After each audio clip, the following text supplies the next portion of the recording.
It is time, once again, to lock your doors, shut your windows, strap yourself into your favorite comfy chair, and tune out and tune into The Naked Zombie.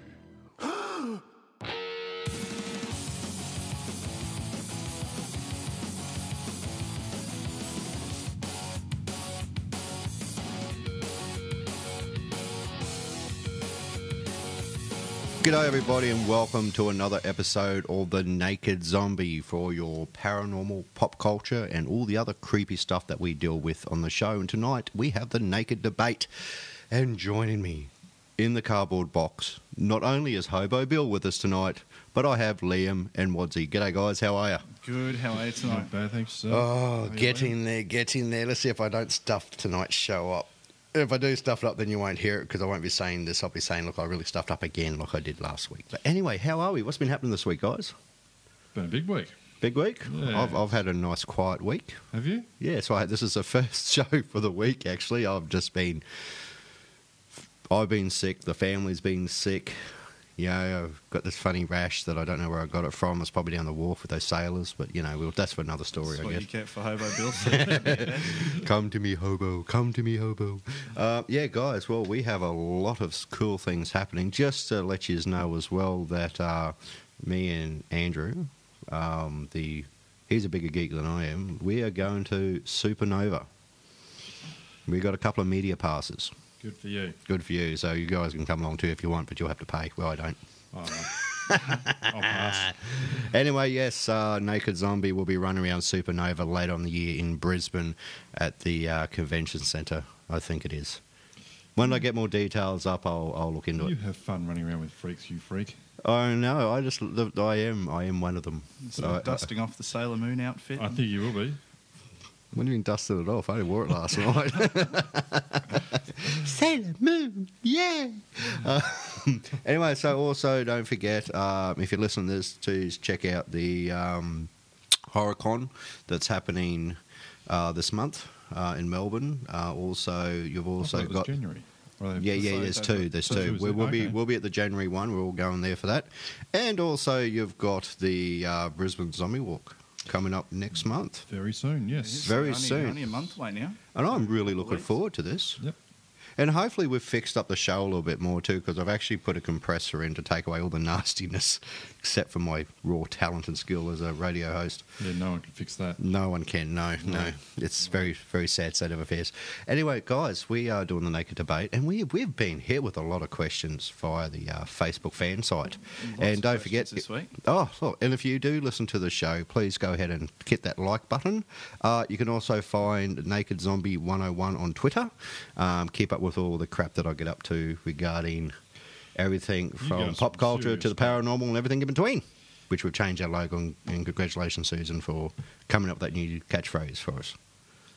Yay. Catchphrase, yes. We're thinking about that, aren't we? No, it's been done. Has it? You don't even look at the website, do you? Come and No. go on.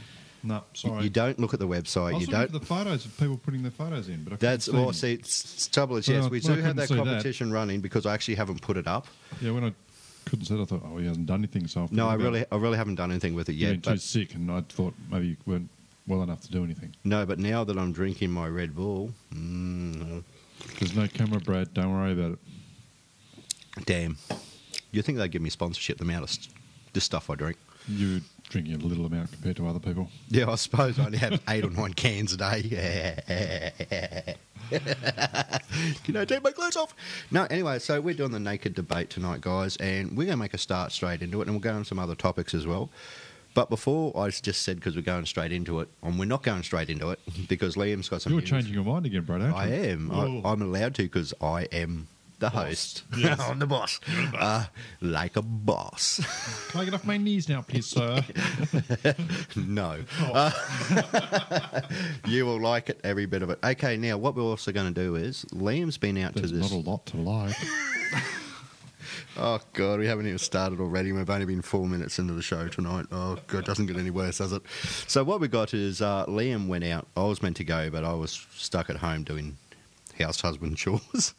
Yes, even Brad, the Naked Zombie Scott, has to do house husband chores. It's sad, isn't it? You think of like, I'd have someone else do it for me, but no, I actually got to do it. Pity you couldn't paint the cardboard box.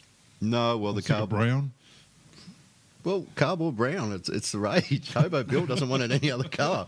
You ask him, look, he's laying there staring madly at you because he doesn't want it. You change the colour of his cardboard box, dude, and he's going to knife us all in our sleep. He's a simple man with simple needs. Yeah, he is a very simple man. That's why him and Wazzy get on so well. We've got a... Jeez, I'm going to cop it. Oh, yeah, I'm warming up, buddy. I'm warming up. Yeah, you better warm up. Liam went out last weekend to check out this location that we're going to be investigating. Now, we're going to be buggers about it. I'm not going to tell you where it is because you're not going to find it till afterwards.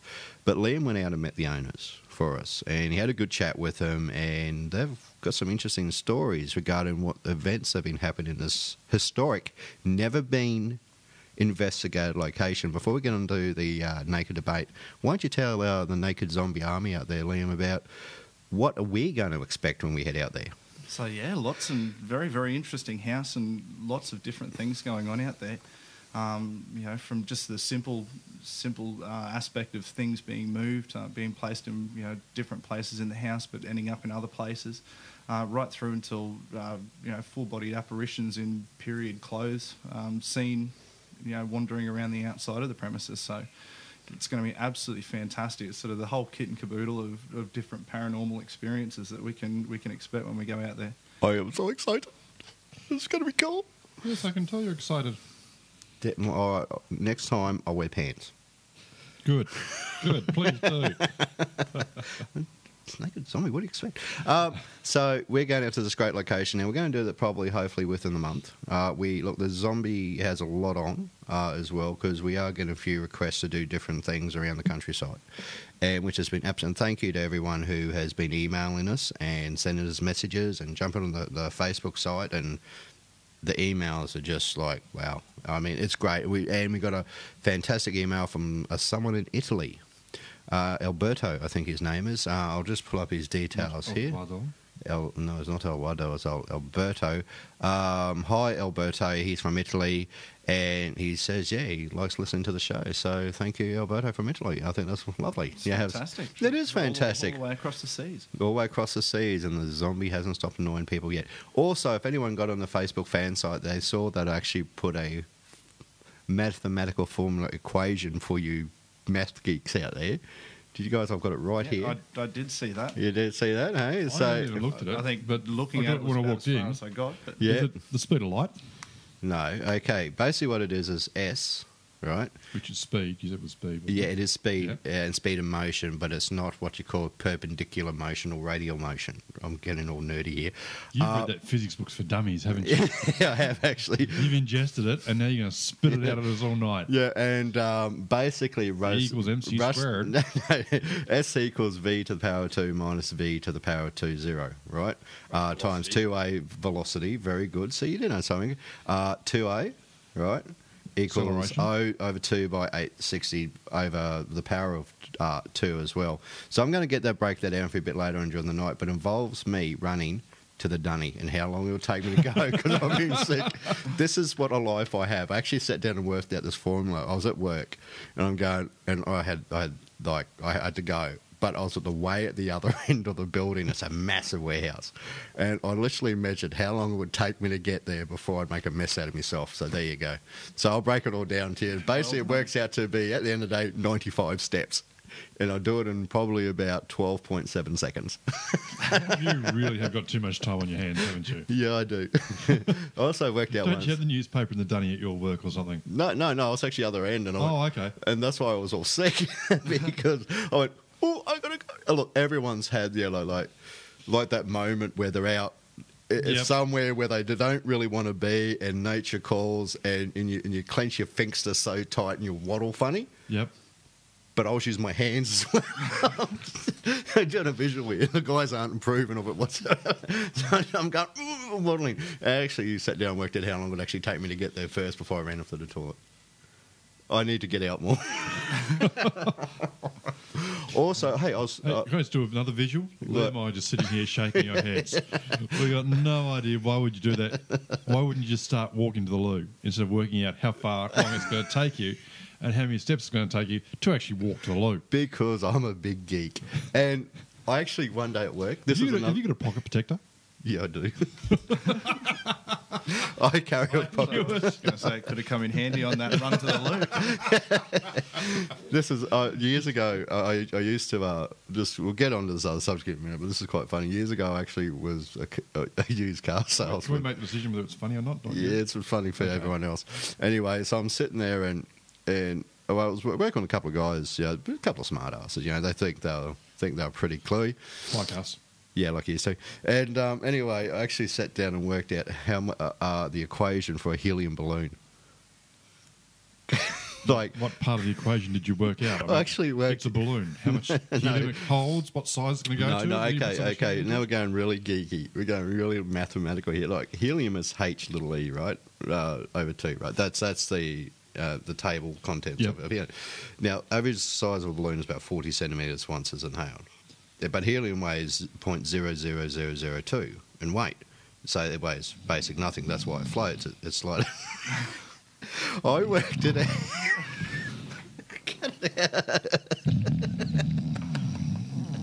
Anyway, I worked it out.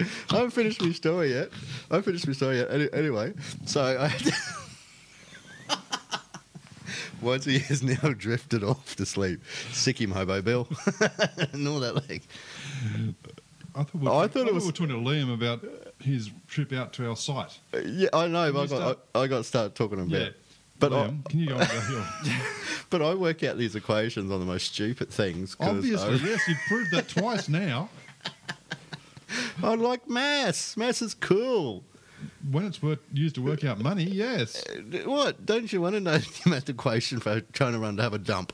I mean, you couldn't get more scientific than that. No, I'd much rather go have one than sit down and work out. Oh, I'm trying to hold my feet to actually, I shut. was doing it as I'm waddling to the... Like 12 and a half seconds to run to the toilet after 43 minutes doing an equation. Calculation, yes.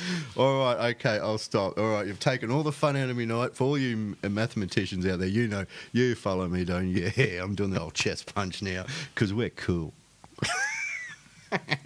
Anyway, so Liam, you're real talking cool. about this Yeah, really...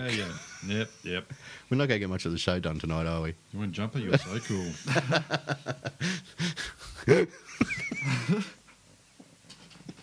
Did I just snort? I think you did. Yeah, pretty much. Damn, I thought I trained myself not to do that. You really are a geek. Anyway, hey, geek is new sexy. Didn't you know that? No, Yeah, okay, fine. Okay, so Liam was talking about this really cool location by rudely interrupted. talking about having to dump in a mathematical equation to do it. Mate, keep going, please, before I start rattling off other crap. What else is there to tell? As far as the house goes, it's virtually in original condition as well. It's beautifully done up, but not so much. A lot of the historical sites that you see these days, it's very recreationalist, whereas this place is as it would have been in the day, even down to the point where they were actually able to recover a lot of the furniture that was originally in the house. So that's Wow. all back in the house as well. What sort of That's brilliant, isn't it? aged house is it? We're looking, dating backwards to the 1870s. So, Okay. Yep. we're heading towards the So it's not 150 maybe mark. Jennings. Then it's No, it's I real think old. how old's this place? Yeah, so You just 18, said. 86s, yeah. I wasn't so- listening. I was working out the formula how it would take me to go and grab another Red Bull. Sorry, no, I was listening. I love your So, work. what are you looking at? 140 plus years. So Yeah. Oh, that's brilliant. I mean, this is going to be like a once. It's never been done before. This Never is a been great. done, so- This is a great thing about it, and we're going to really enjoy going out there. And we actually going to. I've set up my good camera and that as well, my video camera, and I'm setting myself up pretty good. So look, we are going to take some footage while we're there. But look, it's not going to. I've got to point to people. We're just going to show bits and pieces of the night. I'm not going to show an investigation per se, because it's not like that. We're going to check out the history of the place, talk to some people, and we just want to show people a little bit more the location we went to and stuff like that. But it's not going to be done up flashy and all the rest of it. It's just going to be as raw as, you know what I mean? Yeah. Speaking of raw as, don't forget to also, folks, don't forget our good friends Attila and that, who are producing the India production. Yep. Please go ahead and show them some love and some support and give them some coin, because I want to see this happen. But we'll talk about it later in the show. Now, Anything else to bring up before we go into the actual questions tonight from our audience? Start hitting the questions. That's what we're here for. All right. Apart from taking fun out of Brad. Yeah, that's all right. I'll just write a story about it. Work out how long it's going to take me to say the next joke. Yeah. 17.87 seconds. Stopwatch is on. I'm going to time that, actually. Okay, so Kels, our good friend Kels in New Zealand. She has been absolute. Kels, I know you listen. Thank you, Dale. You have been fantastic because she has really been pumping the questions to us. And this is what I mean, folks. We love them. So, Kels, thank you because she's given us a couple more, but we do have a lot of others from other people as well to read out tonight. Before we do that, Yeah, certainly. we sent one out to people that we couldn't answer or we weren't sure of the other week. Yes, we Did you get did. any answers back on that one? No, they're toughies. Yeah. Seriously, dude, I don't blame people for not responding. I've get a lot of ums and ahs, but they were really tough ones. And Yeah. look, if the people listen to shows in the past, yeah, because everything's archived, and, you know, don't feel bad. I don't care if it's 12 months' time. If you've got an idea to that particular radio show, let us know. Yeah. That's what it's there for. And yeah, I mean, it's going great guns. So yeah, feel free, join in, be a part of the zombie team. We'd love to hear from you. Okay, Kel's right. And listen to this, lovely, because she knew I was sick. Hope you're feeling better soon, Brad. Isn't that nice? It's lovely. You guys just sit there and throw rocks at me. Maybe it's a sign of what... Polystyrene rocks. This is a good part. She goes, hope you're feeling better soon, Brad. Maybe it's a sign that you need to slow down. Inverted commas, yeah, right, LOL. So she knows 100 miles an hour. My question this week is, what are you guys' opinions on provocation? As soon as an investigation technique... Okay, as an investigation technique and where... Oh, hang on. Don't tell anybody what I'm doing. He's going to put his glasses on. He is. He's putting. Gonna do the mistake. The Coke bottles are going on. He's got a photo on Facebook with his glasses on. It's not much of a mistake. Well, these are my really bad ones. Okay, what are you guys' opinions on provocation and investigation technique, and where do you draw the line? Do you consider the use of trigger objects and recreation of moments in time relating to supposed spirits inhabiting the location a form of provocation? At the extreme, such as threatening a spirit, do you think you're asking for trouble? I do, but wondered what your thoughts are on the subject's glasses off. So, yeah, I don't know, I just took my glasses off. Yeah, that wasn't actually part of the question. I just want to make sure people are aware of that. Provocation is an interesting subject. For myself personally, I provoked in my early days. Because I didn't know any better, to be honest. And I wore the brunt of a lot of stuff happening because I wasn't smart enough to realise that, you know, it's probably not the right thing to do. I believe provocation is probably okay in some areas, like if you're doing prisons and stuff like that, because at the end of the day, they were put away for being bad people, so I really have no emotion or problems with it. Yep. But in places like hospitals, mental asylums, cemeteries, people's homes, or anywhere else, I think provoking is a big no-no. There's an old saying, you attract more ants with honey than you do with vinegar. And that's my opinion on it. I've So provoked... when you say provoking, you mean provoke to get a bad reaction? Or No, provoking to get any reaction. Any reaction. See, the guys from Ghost Adventures, I mean, in their early days, they did a lot of provoking. Well, I they mean, pretty much, yeah, I'll put that out there. They pretty much started the trend, you know, that whole trend of, you know, being really provocative and trying to stir, you know, whatever they possibly could up at a site. So, yeah, I mean, that's right. I mean, but provoking was going on a lot longer before they were. It just wasn't as prevalent, if you know. It wasn't as out there, and No. people weren't trying to copy the trend so much. But I think, you know, that sort of for quite a number of years it became the, you know, that was the norm of, you know, Normal investigation. investigation. I do know the Kiln brothers also. They provoked on their show. I think it was Ghost Lab, but they didn't do it as much. I will admit. I did enjoy their program. Actually, I really did. I never see Taps do much of it. You know, they'll I've call never some. sort of really seen them. No, they sort of call people out like, you know, we know you're here, we want to see you. That's, to me, that's not provoking. That's just, you know, if you're here, we want to know you're here type thing. Yep. You know, which is not using foul language or anything or being nasty about it. They just want Yeah. Well, I mean, response. even equivalent, you know, down the line of EVPs. I mean, that's the whole, you know, the whole purpose is, you know, is anybody here? Do you know? Can you give me an answer to this question? Which, you know, I mean, that's, you know, as far as drawing the line, where do you go with provocation? That's perfectly acceptable because you just, you know, you're just asking a question.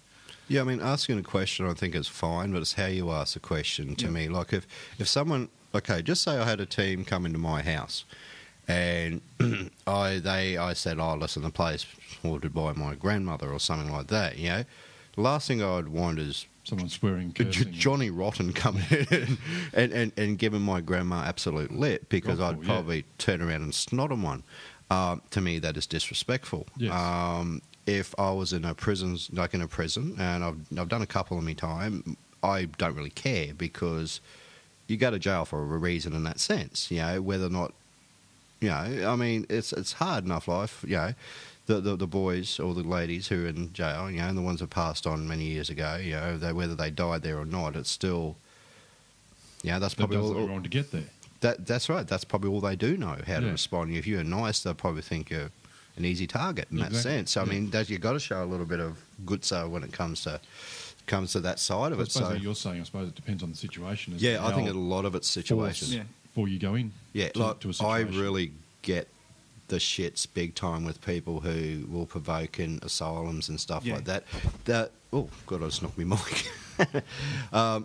I find it's I don't approve of it at all. To be honest with you, having that situation where you've got you're in a mental asylum or a hospital, you know, and patients have been put there for a reason, and a lot of them were children that were mixed in with the adult population. There wasn't a defined definition, you know what I mean, orphanages and stuff like that.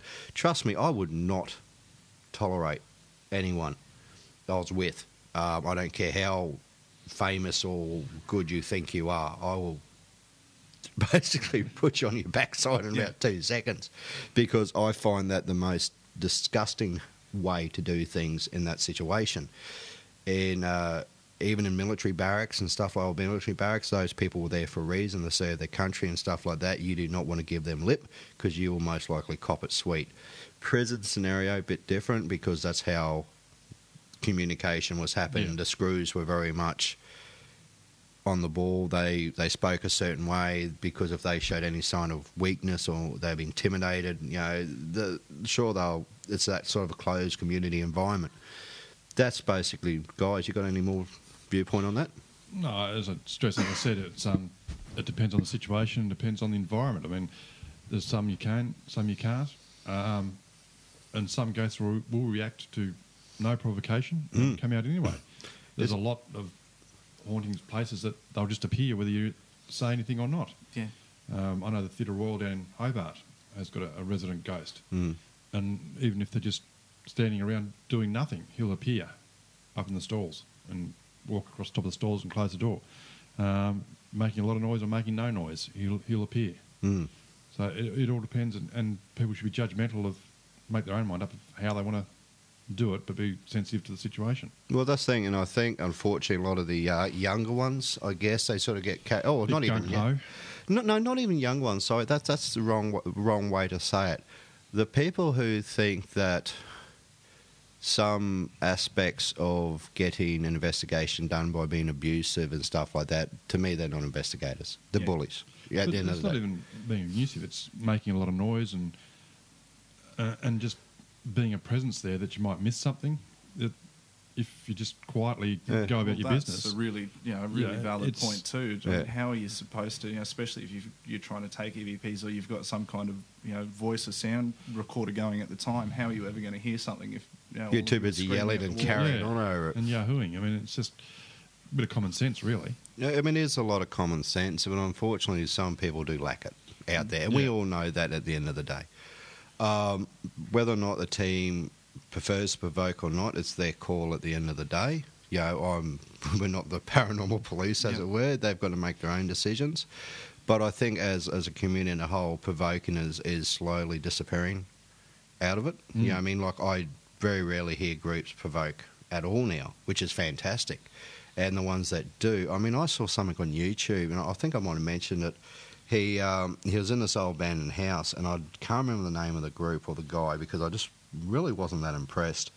You know how a lot of people put out YouTube videos of investigations and stuff like that, which is great. You know, we love to see where they go and experience. You know, but this bloke literally had a gun to his head, going, you know, is this where you shot her? Is this what you did? Did you pull the trigger like this? And he actually had a gun to his head, provoking. Yeah. It's like, dude, seriously, chill.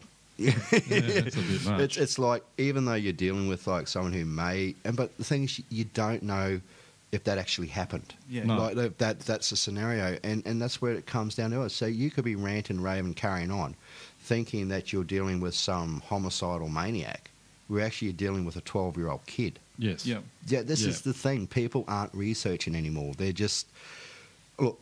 Hearing of some reaction and going in there and thinking it must be male, must be It must be this, must be this. Oh, must this be is the way I'm going to act. chain dragging, headless ghost that's going to Axe willing homicidal maniac type Yeah. thing, you know, when it's not. It's probably some kid there who passed away through some illness or something like that, and he just clings onto that house because that's all he knows. Yeah. I mean, because people, look, I think about 85% of groups really research.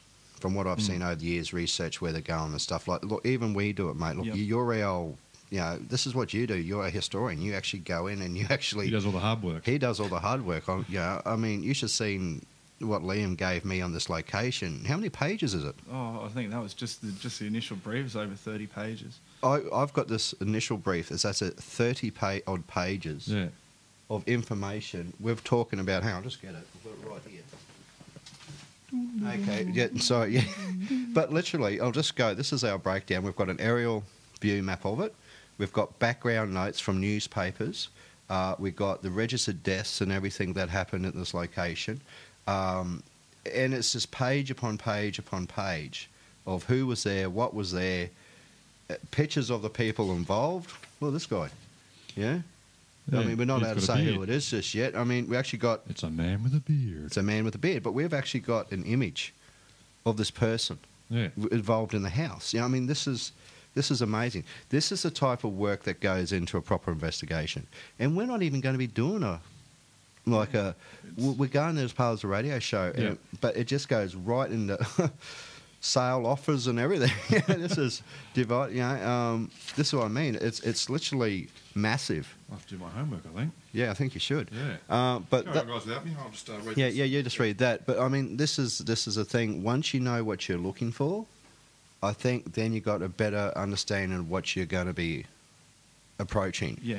Like if we knew this guy was an absolute twat, right, and beat children and young little puppies and all the rest of it, then I'll go in there guns blazing. Yeah, I mean, because that's how he would respond. Yeah. But because we actually got the information this guy was a homestead owner, yada, yada, yada, he did this, he did this, he was a nice guy, the last thing you want to do is go and Yeah. provoke. go and completely rile him up and provoke. Yeah, I mean... Although I think it's a twofold issue as well, and I think it is very situational. And like you, I find it really disrespectful as far as, you know, sanatoriums and asylums go, because at the end of the day, the people had no choice but to be there. And you know, I think that's horribly disrespectful. You know, especially hospitals and that kind of thing. But I think the twofold problem is even somewhere like a prison, and which we haven't touched on, is I think there's a very real risk if you come across something that mightn't be particularly malevolent in that site. What are the odds of that then becoming malevolent because of the aggression that you're showing? Oh yeah. And I think that's a major problem. I mean, it's like if you were sitting down watching the TV one night in your house and someone kicked the front door in and ran in and started smashing all your furniture. I mean, you might be the most placid person in the world. Well, but the natural instinct by the sheer to fact kick... that they're screaming at you in front of your face and kicking your coffee table over, you're going to react. That's what I was about to say. I mean, if defensively. You know, if these so are resident ghosts and that's their house, you've got to respect it that it is. They think it's still their house. Yeah, So they wouldn't know any better. yeah. No. So I mean, you know, you essentially, for the most part, you're putting yourself at a bit of risk by provoking anyway, because the reaction that you get mightn't specifically be the one that you're after. Well, this comes in, and this also works with the living as well as the dead, isn't it? Yeah. You're going to get a better response out of someone if you're actually quite nice to them and generally interested. Yeah, even though it may be totally what you're not into. Not say boring, but there's some. That's the thing. I find myself in my daily working environment. I get on well with 99.9% of my workmates because I am genuinely interested in them. I love to talk to them and hear what they have to say. Yeah, you get someone who's just full of themselves and all the rest of it. No one wants to really know them. You know what I mean? That's what I said. People don't realise you attract more ants with honey than you do with vinegar. Exactly. Absolutely. So show a bit of respect, not only to your fellow investors. Share the love. Yeah. That's it. This goes all the way around. So I think that was very... Guys, you want to add anything extra to that? I was going to say there's the second part to that question too. Yes. Kels got about trigger objects and situational. Actually, there's about 4 parts of this question. Yeah, It's quite a lot there. Trigger objects. That's a great point. I personally... You're saying like putting, if you know, there's a kid there putting toys in or something like that, or... Yeah, I mean, sorry, I had to mean? get him closer to the mic, and he was, whispered like this. Look, Is that what you call a trigger object? Yeah, trigger, exactly right. Like, or toy cars or something called. Yeah. I know in Waverley Hills they put like a tennis ball or a kid's ball or something like this because there's rumoured to be a child who wanders the halls. Yep. So they bring toys for the kid, the ghost child. Yes. Which I think is really sweet, because it's given... If he is there and he is manipulated, he's probably getting joy from that. You know what I mean? And people are showing it's like leaving... No point taking the Xbox, though, is there? No, probably not. No, think unless so. you actually see the controller lift up off the ground and start... Yeah, that'd really freak you out. Yeah, it would. I'll be running Yeah. for the door. But you also got people who have dolls, like leave dolls for certain locations. And you see this quite often. They leave certain things. Trigger objects are great, but it's not just objects. It could be also sounds. It could be what you're wearing, how you speak. Yep. It could be very much a different concept to what trigger objects are, because people think trigger objects are just trigger objects. They're just objects. No. Yeah. I've used music on investigations where I've actually had music play through my iPod to fit that era.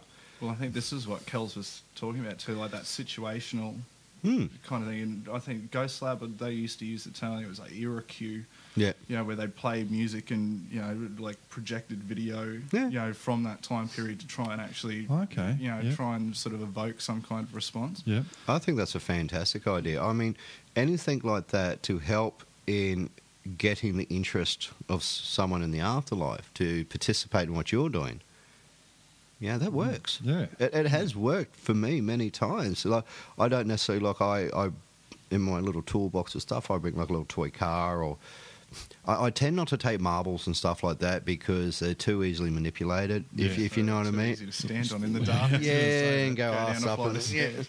No, but the floors are probably uneven anyway, so yeah, you can I mean, roll. that's what I mean. Like a toy car's a bit hard. You physically got to push it before it rolls, unless you're on a severe slope. But you know what I mean? You get the general idea, and you just can't blow them along. You can't. You literally have to get a fan on and go. With a marble, you just get a little breeze and take off. So I tend to be very careful about what I take for different, but I also, like we do here, we research everything first and find out what can we take to maybe evoke something when it comes to that. Yeah. So Even with trigger objects, do you find that perhaps a little too much emphasis is placed on them as being, as a basic indicator of some kind of activity going on? They're fine, but I think a lot of people place a lot of too much emphasis on them, and Waverley Hills is a perfect example, where there's said to be a young girl, I think she's about 8 or 10 years old. Waverley Hills is a school or a house? No, it's big tuberculosis. tuberculosis word in the States. In the States, but it's said that there's this young girl who wanders the halls, and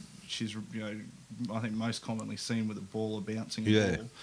But from that point of view, in every doco that you've ever seen done on Waverley Hills, There's always got a take ball.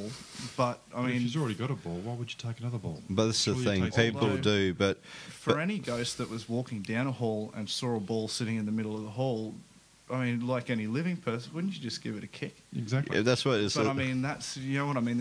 I think at a lot of times there's a lot of emphasis, overemphasis put on trigger objects. So if the ball moves, you could say, "Wow, that's really interesting." Once you can it's sort of not say, an indicator that the girl's spirit is there. It could be any spirit. Yeah. or it could be the fact there's a breeze somewhere that coming. You look at Waverley Hills, for example. It's a massive building. There's no two. There's multiple levels, but every single window in that's smashed in. Yeah, and holes in the walls. And There's animals and critters running around, pigeons. So it could be anything that could set this item off. But the funny thing is, they place what I've seen. They've seen a lot of stuff on that, but they never show the footage of it actually moving per se. I've seen it wobble, but wobble is a wobble to me. It could be just floorboards. It could be just anything. It could be a slight breeze, not enough to roll it. But it's funny. I've always seen like the ball 4 meters down the thingo in these TV shows, but there's no camera on there. They marked at one point, and so basically now you got to take their thingo, and that's like with any investigation. It's someone may have seen it move, we didn't see it move. That's the thing. So you got to take it with a grain of salt, and you sort of look at it and go, well, what if I was in their situation and I saw it? Would I make a big song and dance act if I couldn't actually prove it? Yeah. Probably not. I'd probably go, that was cool. I'll keep that bit of, I'll just put that in my memory bank, so to speak. Yada yada yada. But I'm suppose they got to do something for TV. Yeah. I mean, make it interesting, for people, I guess. Not like radio, which is pretty boring. Well, I think it's a it's no, a the word radio station has Hobo Bill. Oh, look. Shh. He's sleeping, is he? Yeah, Sorry. he's curled up in the fetal position. Okay, he's sleeping. Yes. Breathing into his brown paper bag. There, Hobo Bill. Yeah. No, don't suck on my toes. It's all right. Just no. Thank you. So you got that situation where you pick up a trigger object, you put it down. I prefer like the glass on the flour. You put a bit of flour or talcum powder down, and then you actually look a round circle of it. Then you get a glass like a one with a big base, and you scoot that down, and you got this thing. Now, if it moves, it will drag the flour in the opposite direction you're going. So it'll go left. There'll be a bit of trail behind it, so to speak. I prefer that type of thing. I prefer something a little bit more in depth, tangible, and you can actually physically see the movement. But once you seal everything off. But I also I still like the old pen and paper thing.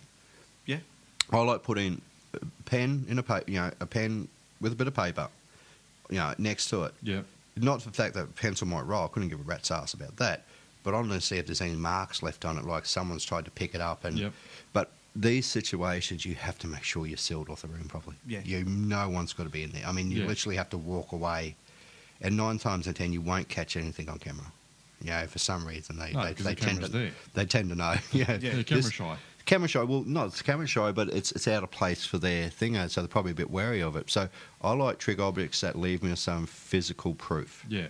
Not trigger objects that you guess. It's like haunted dolls. You do up an EVP with a doll or something like that, and you get voices back. I mean, that just creeps the hell out of me. Yeah. Dolls for starters, but when you actually once they start speaking, it's a different once you actually have a voice recorder up to a doll and ask a question. Oh god, it wouldn't take much, trust me. Hey, there's no dolls at this place, is there? Not that I saw. Oh, thank Christ for that. Sorry, I'm not a fan, but we can change that though. Yeah, thanks. You would too, but these are things that people can try for themselves as well. And just I think we do lose a lot of sight on what was considered the norm, or considered good sort of ghost hunting etiquette back in the day. And I think a lot of people are very they're very tied up with buying their millimeters and vibration sensors, and they've got to have this and they've got to have that. But I'm just thinking about now, having read Confessions of a Ghost Hunter by Harry Price, who's absolutely brilliant investigator, but him going through his steps on this is what's part of my ghost kit.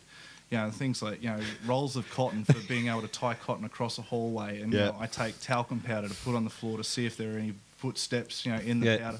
Just tangible really, evidence. Simple things like that you don't need to go and spend $8,000. I mean, just go to Woolies and spend $10 and my kit seriously is the most basic investigator's kit you'll ever come across. It has the basics, and that's all I'll take, because the old rule of thumb, you'd know this yourself, Liam, what they used to do it was only probably in the 18th, 1900s, early 1900s. They used to walk around cemeteries throwing flour.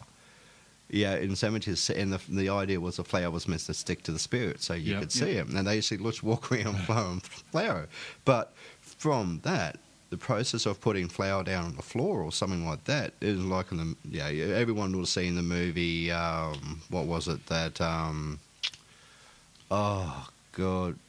That ghost movie, one that's up to number 4 now, isn't it terrible? I know. Which one? Not Paranormal Activity. Yeah, Paranormal Activity, yeah, that's it, yeah. And you actually saw him sprinkle flour down. I know it was a big farce, but still, you actually saw footprints. But that's the only movie. Heaps of movies have dust on the floor or... Yeah, that's the thing. But you see the footprints walking across it. Yeah, but this thing, this is what people don't do anymore.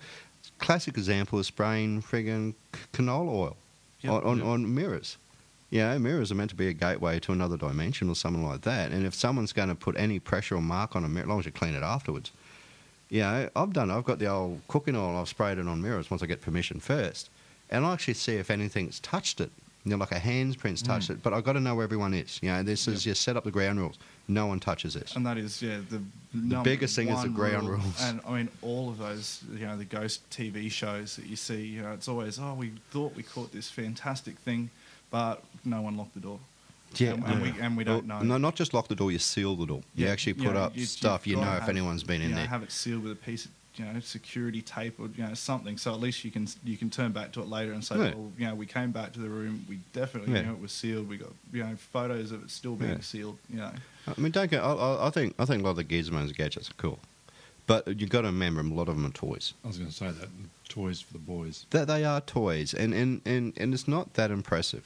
No. To be honest with you, well, your flashing lights are pretty impressive. Oh, my flashing lights, isn't that cool when I talk? It flashes, yeah, it's cool. But that's to help the show, nothing else. But I mean, that's it. You got too much emphasis now. And this is where it gets even sillier. I was reading an article a little while ago. I think it was Hawes from TAPS, and he said a lot of the stuff are toys, yada yada yada. And I think he made a bit of a comment about the Iovolus was meant to be the Radio Shack or something like that because it's program words. But he's doing the same thing, so I've found out. He's actually producing his own bloody... not Apple, what's the other one?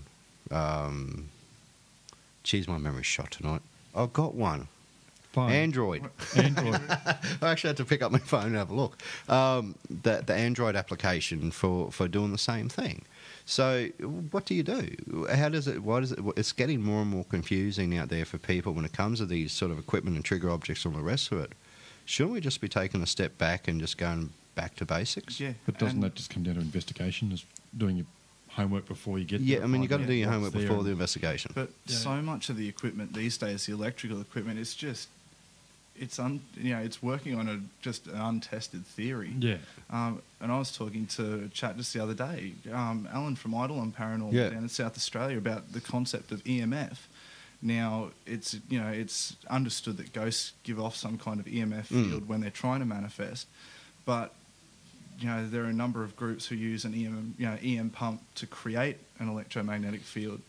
But you think if that's what ghosts give off, why would you want to generate any more of it? Because it's going to affect your equipment. Sort of the accepted thing is that they give off EMF by absorbing energy. So wouldn't you get something like a Jacob's ladder that creates energy that they could feed off to create the EMF that you could then detect on an EMF detector? Yeah. Well, you want to explain to our listeners what a Jacob's ladder is, so they know.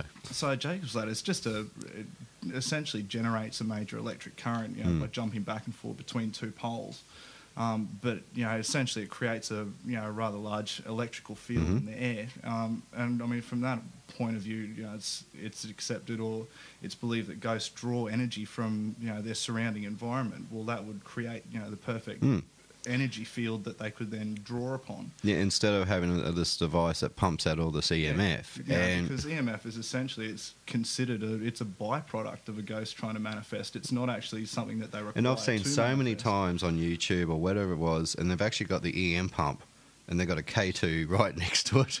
Oh, or they've got a... so many times. Yeah, it's like they've got the reading material next to it. This thing is pumping out EMF. It's literally constantly pumping out Yeah, an electronic magnetic, not frequency, but a field. Yep. Yeah, and it's just pumping away. So your readings you're going to get are just going to be off to start off with. Yeah, so holding EMF detector or a millimeter over the top of your EM pump. Of course, you're going to get fluctuating readings. I mean, yeah, but unfortunately, it is business for people. It is how people make their money, and the paranormal side of In a things. situation like that where you go in with all the electric equipment, where's the control? There is no control. No, not control of it, as in the control as in the sterile area that is the control area. Whereas if you're using the flour or the cotton, Yeah. like you suggested, there's no need for a control. No, there isn't, because but I mean- something physically has to either break the cotton or physically leave a footprint or physically. And people are forgetting about the old school way of doing it. They're getting so enticed in this new technology. Look, I like some of the new tech. Yeah, I think some of it's absolutely Absolutely fantastic. magic. Yeah. And I think in but time, every scientist, every biologist will have a control specimen, Yep. and then they'll have the specimen they work on. That's right. So where's the control? If you just go in there with a whole heap of equipment, set it up and walk out, Yeah. where's the control? I mean, I did the old, what was it? I was on the hinterland doing the old winery there. And I literally, all I had in one room was an IR camera. Yep. Nothing else. I just had one camera set up. I didn't have any other electronic equipment because I didn't want to interfere with anything.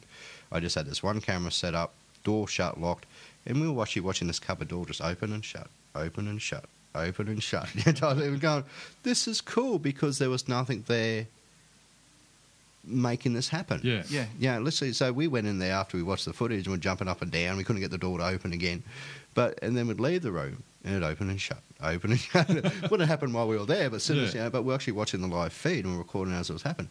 So, yes, trigger objects and all this other stuff is very important in investigation. But I Did think you have a trigger object then? Hey? Did you have a trigger object then with the door opening, the cupboard opening? Well, we closing? did actually. We actually had the lady's wedding dress. Okay. See? Mm. Because her wedding dress was hanging up in the room, right? In next to her chair. That was the smoking room. I mean, Yeah. people say, "Oh, I can smoke." Yeah, well, that's where they basically smoked. Yeah, they were smoking. Yeah. But there was her wedding dress hanging Okay. up on the thing. So that's what we were looking at. We were using something that was already in the house, that already had attachment. We didn't bring anything else in that was going to be a distraction. We left the room pretty much as it was. You know what I mean? Yeah. And that's what I mean. You got to. I take in trigger objects when I feel it's necessary, but I try and use trigger objects that are relevant to its yeah. environment, not something that's doesn't belong there. Yeah. Yeah. Yeah, I've got a collection of old cars, toy cars. Yeah. Some date back to the 40s. You know what I mean? Why would I take something spanking brand new that's fresh from Matchbox when I can take something that's been run over by another car? It's all dented and banged up, because that's their perception of what they would play something with, that's not every day, and something that's normal, to the to area them, in not which something they are. new and flashy. It'd probably scare them off. You know, Yeah. well, what's this? You know, technology, scary thing. You know, it's like Back to the Future, isn't it? Where Marty McFly crashes into the barn and with the kids reading the comic with the space fella in it. Yeah. Same thing. What does he do? Freaks out. Exactly. Because it's something, and that's what I'm going. This is something new, and we're not used to seeing this. So, and that's what I mean. Trigger objects are fantastic, but I think there's a time and place, and this also comes down to the equipment you use. Me and the boys were very much old school, I guess, with our approach to investigate, because we rather see physical evidence and guess evidence, and that's what's when your K2 or whatever goes off, it's guess evidence. There's no physical proof that this event is related to the paranormal. But when you get footsteps and flour and you know there's no one been in there, you've sealed it all off and you've done the right thing, or you had a glass move because you put on flour, to me that's tangible evidence, because that's just doesn't happen. Yeah, I mean, that's physical, physical right there in evidence. front of That you. is, you can photograph it, you can measure it, you can do this. With the other electronic devices, it's guesswork. Yeah, And I think hate guesswork. In time, I think I'd like to hope that it's going to come ahead in leaps and bounds, and it is. I mean, every month or two, you come across another group that's making something, and it's better again than what has previously been available. But yeah, for the most part, it's still very experimental. Until such time as we're actually able to genuinely say, okay, look, we can prove beyond any reason of doubt that this is doing X, Y, and Z, and that's, causing X, Y, and Z. Well, it's got to be treated, as such, as being experimental. And Well, it's the same thing as I see people buy Obulus's, and I think they're great. I mean, they're in the right Ghost Box. I'm not real You know, because they're just radio frequencies, you know what I mean, and because of static, and there's a lot of them that don't static anymore, but I guess there's too much guesswork in that stuff for me personally, because I'm very much analytical in what I do. I mean, that you know, everything has to have a cause and effect, if you know what I mean. Yeah. You have that. If something happens here, there's got to be effect with it as well. There's like, if I was to get up and throw this can of empty Red Bull at Wadsy's face, there's two effects. Either he's going to fall to the ground and sob like a little girl, or he's going to get up and beat the snot out of me. So the cause of me to do something will have an effect on what happens. That same as investigating. If you put a trigger object, you've got to make sure that is the cause that's going to give you the effect. Yep. Good, I'm very deep at the moment, aren't I? Very deep. Sort of spooky in a way.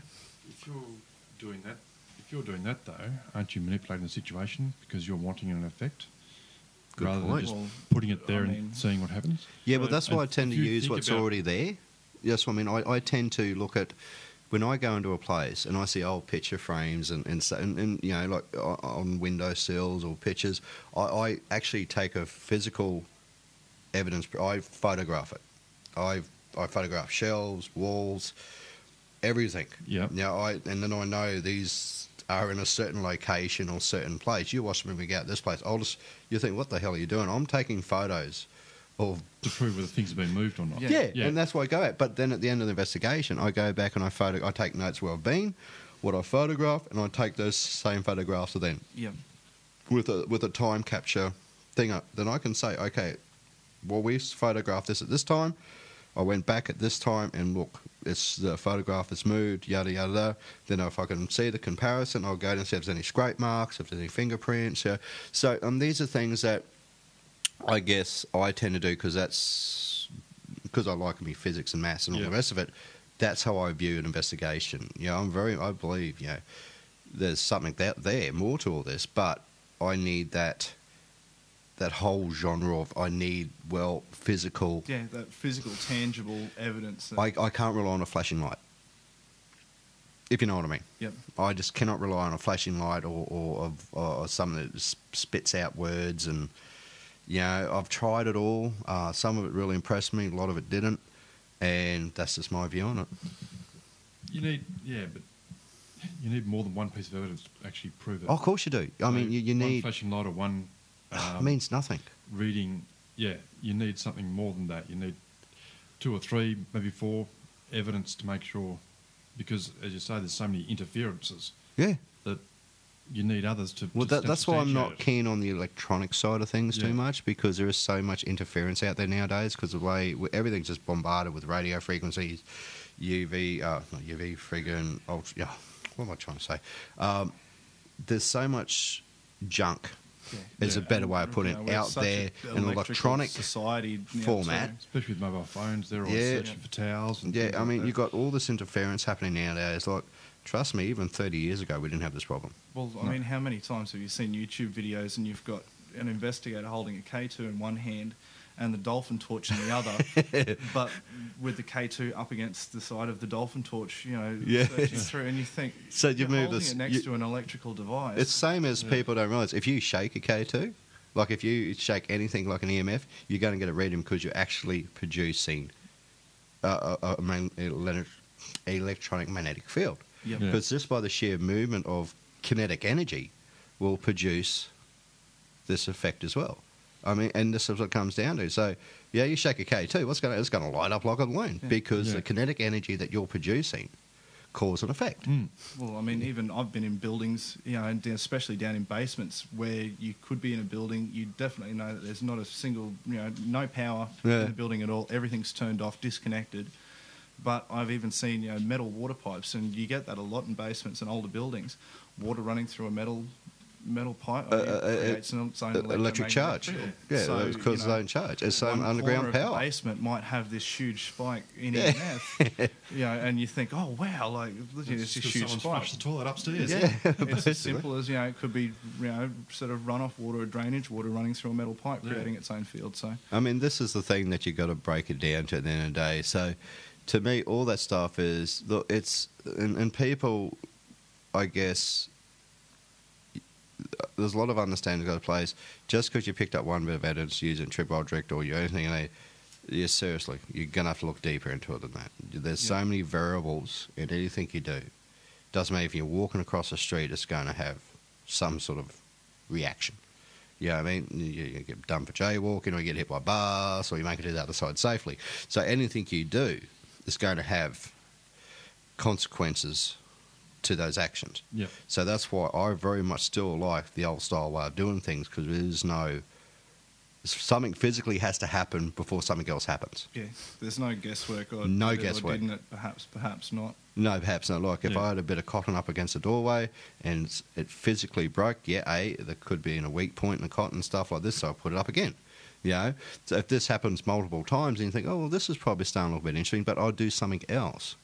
Then I'd put a bit of flour on the floor to see if I was getting the footprints past. And I think, everything in moderation. should- But experiment with multiple things as well. Just and this experiment, and you don't know until you actually do it themselves. Guess what, guys? We're coming up to the first hour of the zombie tonight. We better go to a commercial break. Ad break. Since I haven't actually run them for a few weeks. And look, just don't forget the next zombie. If you are looking to have a event or anything like that, we will not charge you. Or Brad's voiceovers. He will charge you. I will charge you for that. Yes. Because I have a beautiful voice. A voice that makes men wet. No, not Okay, working. no, No. you're fine. Okay, fine. No, Dad's sorry. like that. But that's what I mean. Yeah. So if you have an event coming up, please let us know. We'll put it on the Naked Zombie Radio website. We'll get it out there for you. It doesn't cost anything. We're happy to do it because we'd like to share the love, like Share the Eduardo love. would say. Yeah. And and of course, if you want us out to your location or event, Yes. please, we're easily bought.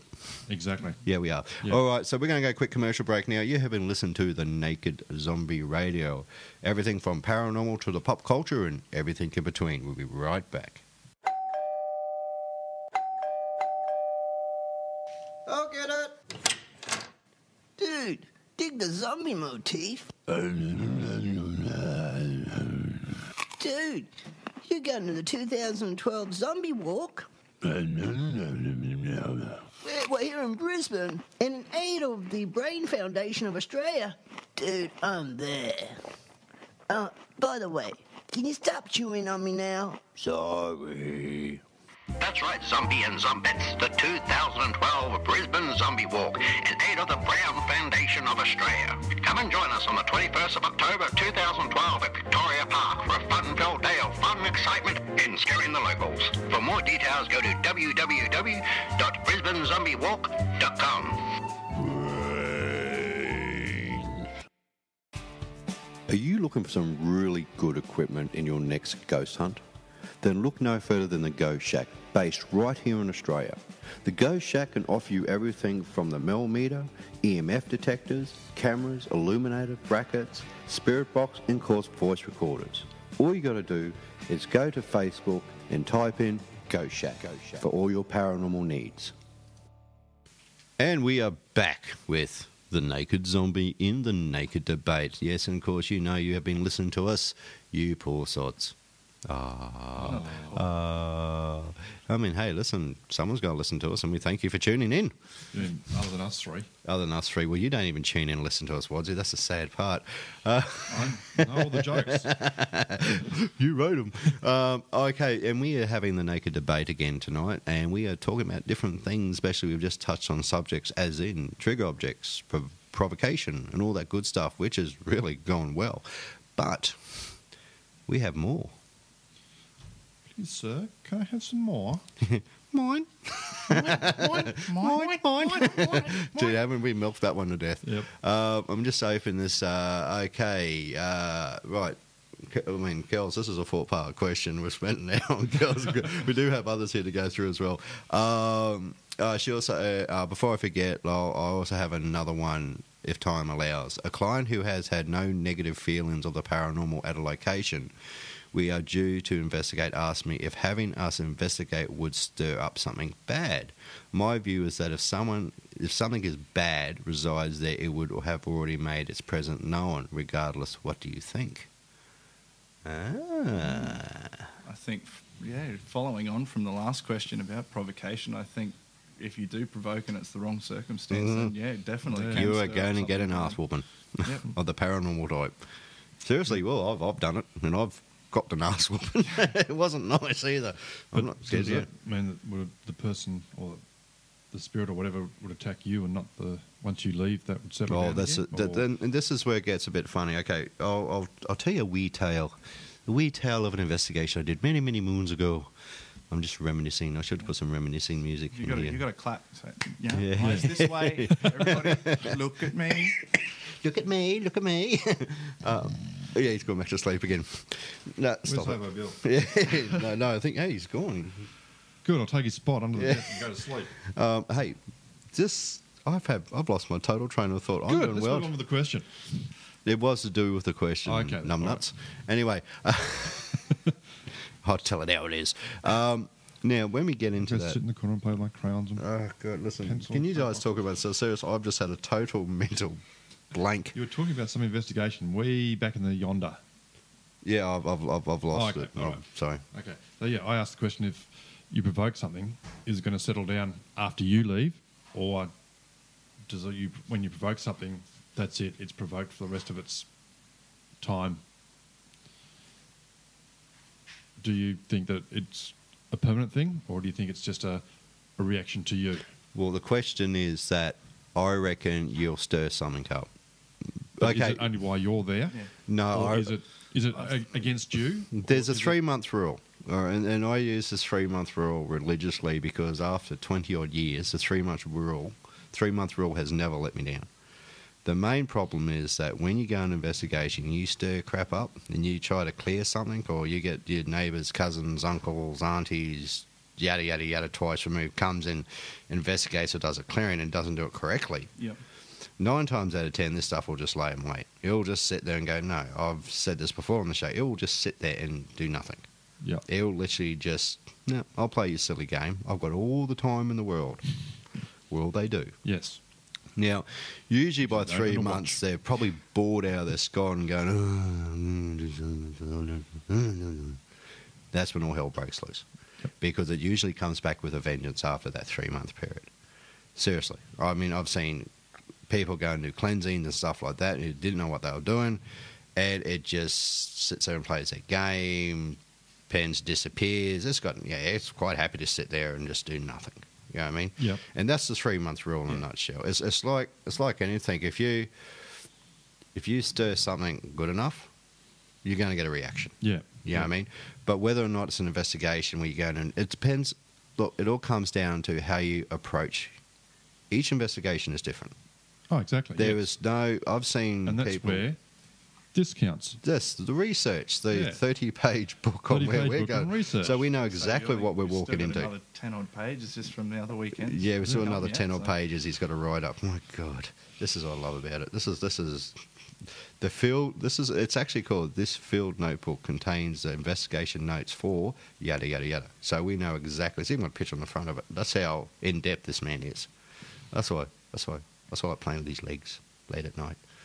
You know, your wife listens to this, eh? I do. Yeah, she Yeah. loves it when I talk dirty, doesn't she? Yeah, she does. She She loves goes, I'm going to smack Brad right there next time I see him. You'll be in trouble. Again, it doesn't matter. But this By is a it. female again. Again, I'm always in the Get shit. beaten up by a female. Yeah, well, hey, listen, I'm not like I'm friggin' He-Man here, you know. Oh, it's not how you come across on the radio. Well, actually, I'm really. I'm a. What's the word I called? I'm a mean geek. I'm a nerd with attitude. You take your pocket protector out and throw it on the ground. Oh, I'll slap him with my set of dividers. But anyway, so we're losing track again. I don't know why we keep doing this. Yes, I do, because we're just like that. When you approach an investigation, to approach an investigation, each investigation has to be different from the previous investigation. So Even if you're investigating in the same place? it doesn't matter. Doesn't matter. No, because if you investigate it once before, you should look at the time period that's gone past that, Yeah. your last investigation. I really don't care if it's a week, because you'll get more information, you'll get more details Well, from your that's it. first one. With every subsequent investigation, you essentially fine tune every subsequent one based Yeah. on what you've Yeah. you've discovered or uncovered from the first Okay, yeah. or the previous one. And seriously, I mean, I know a lot of people out there, they have a true and set format of doing things, and they don't deviate from that. It doesn't work.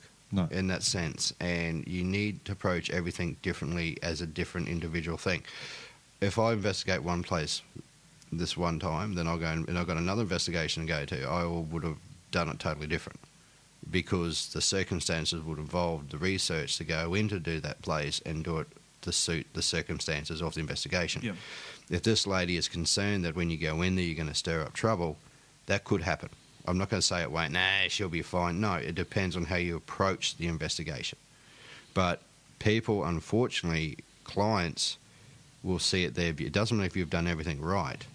All it takes is one little foobar or someone to open their mouth when they shouldn't, Yep. or one little incident can wreck it straight off the bat. It just takes the tiniest event to destroy a whole investigation. That's it. And this is not, and you just can't go, oh yeah, she's all right, she'll be right, and off you go. No, there's follow-ups, there's phone calls, there's communication with the client. It's not just a wham bam, thank you ma'am event. It is you go in there. I mean, this is probably why I don't do private anymore. Honestly, it just took, I couldn't do this and the radio show and everything else I do with work. So I just can't do that anymore. When we go and investigate now, it is a place where it is historical, it is interesting, yada, yada, yada, but we do it for the radio show. That's the difference. People know we're doing it for the radio show. And that's, we tell them, this isn't for anything else but to tell your story and yada, yada, yada. But when you deal with clients, it is a very, very touchy thing. Please make sure you get them sign a bit of paper saying that you're not responsible for any of the outcome of events that happens in the night. Cover your asses, because if something goes wrong and the client's not happy with the way you approach things or how you do things, you're going to find yourself in a whole world of hurt. Yeah. Yep, definitely. 'Cause you're on their property. They're in control. You're on their property. You are their guests. You are in their environment. And honestly, people, you have to account for everything, because all it takes is, and you have to look. I've knocked back private investigations because you get that gut feeling that no, I shouldn't be doing this one, because these people or clients, I'm sorry to say, I've heard it happen before. You will get busted for doing something you didn't do. It's been accused, like something goes missing. How do you know it wasn't someone else? Yeah. You know what I mean? Or something gets broken, but it was broken weeks before you even got there. And this is the problem. This is where people aren't thinking. They're thinking about the fact you must get them to sign. Every investigation I did, I took a bit of paperwork stating we are not going to be held responsible for anything that out of our control, yada yada type thing. You know, if shit happens, something gets broken, whatever, that's fine. Then you wear the cost, and if you know you did, you put your hand up and be honest about it. But sometimes you'll get pinned for stuff that wasn't your fault, and this is where it becomes a problem. All care, no responsibility. Yes, and this is going to lead on to Andrew Crook's question in a minute. Yep. Yeah. So, will something bad happen? Possibly. It all depends on how you approach the situation. Yeah. Will that bad thing hang around? It could do. That's the thing. Each investigation is different. Each circumstance is different. That's why homework. I cannot stress the fact enough. You need to research everything first. Before you even think about stepping your foot into investigation, you sit down with the people. You do not investigate. You talk to them. Yep. You get a feel for what they're like. Do not even think about doing an investigation without actually speaking to them face to face at their house first.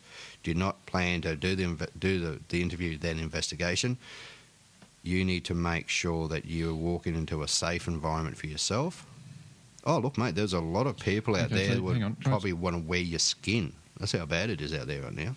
You've done your homework. Yep. Met the people. Yep. Built up a rapport with them. They've told you they've never had any problem with the ghosts. They've seen them. They've had reaction with them. You walk in there and it's suddenly a bad thing. Mm-hmm. Is that because you've done something wrong, or it's reacting to you? It could be reacting to you. That's the thing. That's It's what I'm the saying. circumstances are Will different it each go time. back to the norm or back to what it was before? Well, that's the thing. Once you leave. You don't know. It's all guesswork. I think, to a fair degree, I think it probably would go back to what it was before. I mean, if it's Unless you do something to really annoy it. kind of thing. Yeah.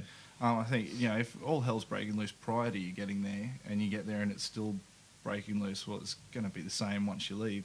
But yeah, I think to a fair degree it'd settle You know, and you go out in investigations, and you know you do get heightened activity while you're in places. You know, because some ghosts, you know, emotionally you're stirred up to start off with. Yeah, you know, they will. You know, so the spirits will have a bit of a play with you, and you know they'll move things, and you know because it's a bit. You know, I think a lot of spirits just feel it's a bit of fun, and you know it's something new and exciting for them, but. Yeah, I think to a fair degree it should settle down, but that's not to say that it will either. I mean, you could, you know, roll something up that doesn't want you there and takes gross offence at what you're doing and doesn't, you know, takes gross dislike to one or more people in your group, and you know, that could be the end of it. It depends, like I said, on the circumstance of the investigation. You need to go in knowing exactly what you're walking into first. Yeah. I mean, and that's okay. And the question is then, what happens if they want it gone? How do you deal with that? And you can't get rid of it. Experienced in doing that, you shouldn't try, because as you said, the people have tried it, stuffed it up, and it's got worse. So it's very easy to walk into someone's house. Yeah, I'm an expert at this. I know what I'm doing. I've read 2 books on demonology. I was once the captain of the Starship Enterprise. Yeah, you can tell people anything, and they will believe you. Yeah, because the client's viewpoint is that you're the expert. You should know what you're doing, and if you sprout off a lot of bullshit.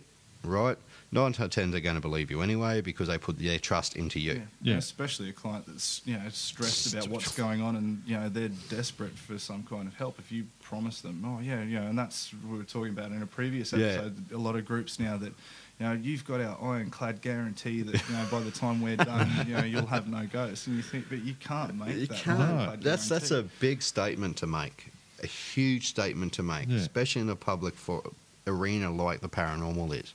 Especially because if you clear out one lot of ghosts, there might be another lot of ghosts around the back door is waiting. It may not ever respond to you because you're religious based and stuff like that. That's all comes into it. I mean, that's what you've got to research. You've got to find out who actually died in the place before you do anything. If anything is dead, where the house was moved, whether or not it's not the original house on that property, whether it was built over something else. I mean, these are things that people,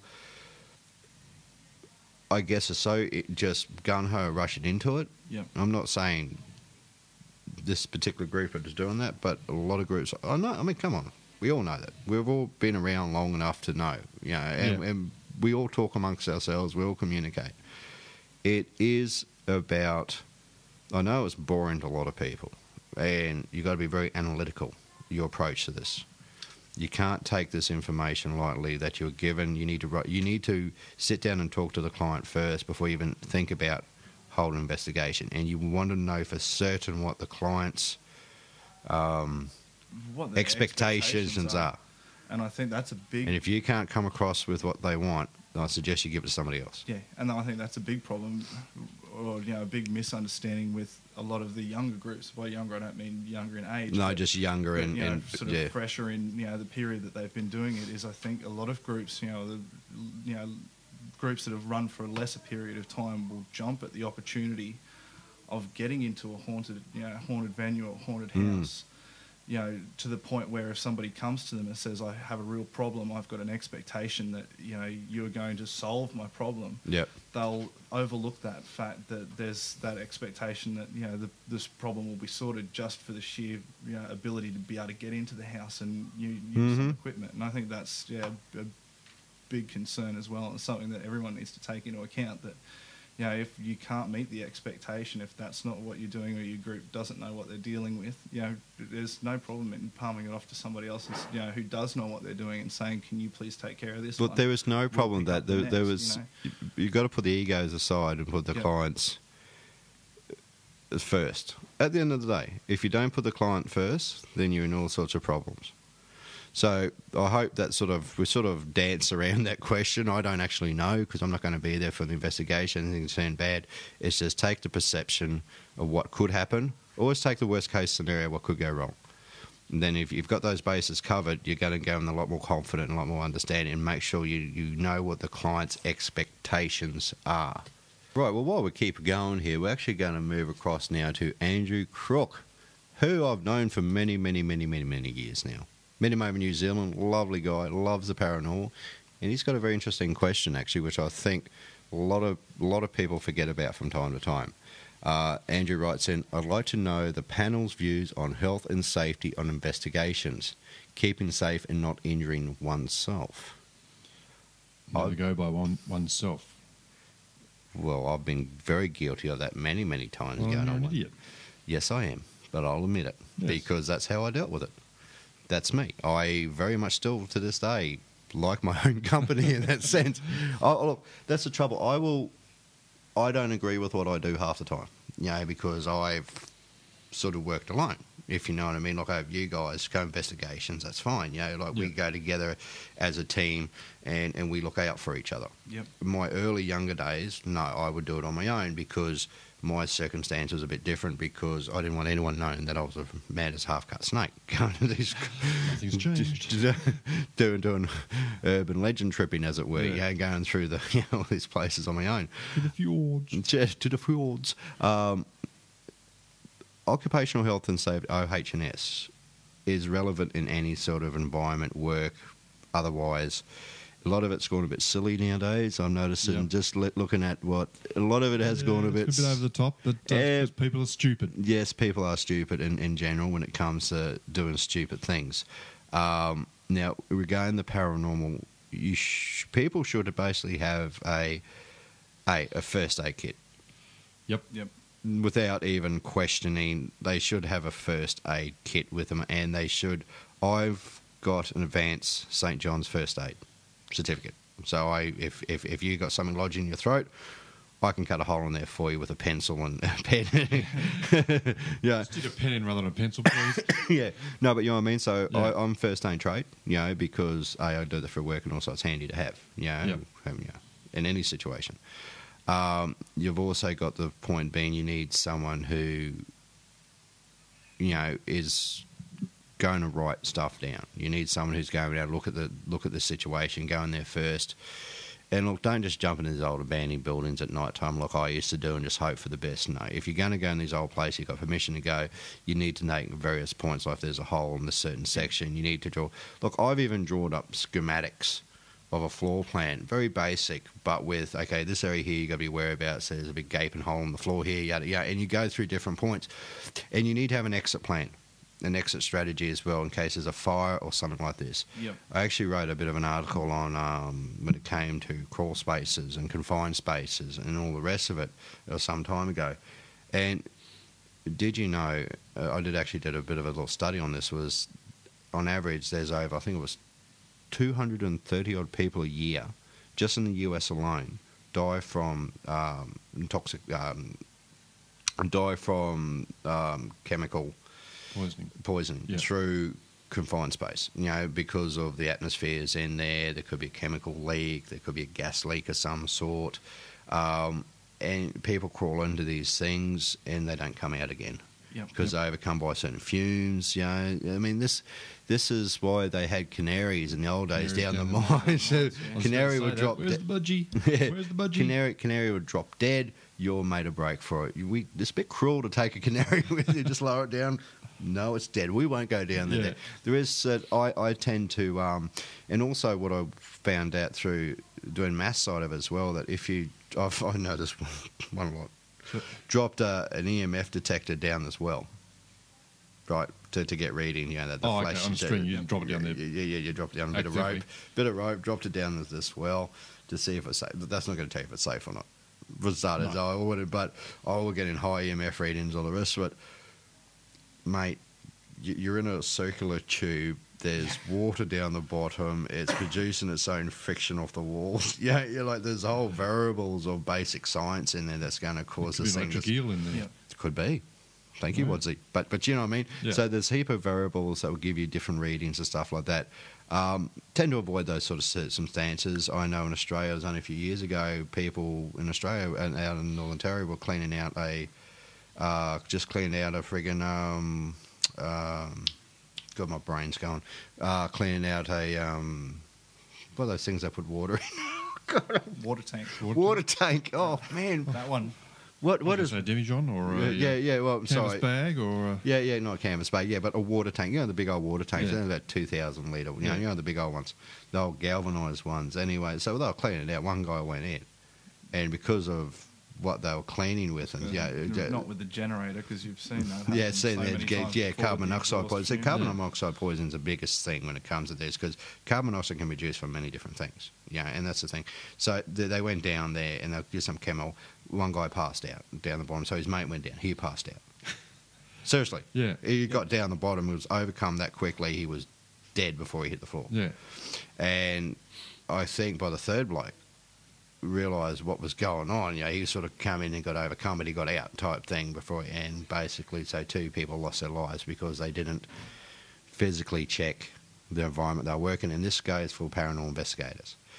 I've crawled down crawl spaces. I've been in awkward tunnels. I've done all that. But, that was silly in a lot of ways.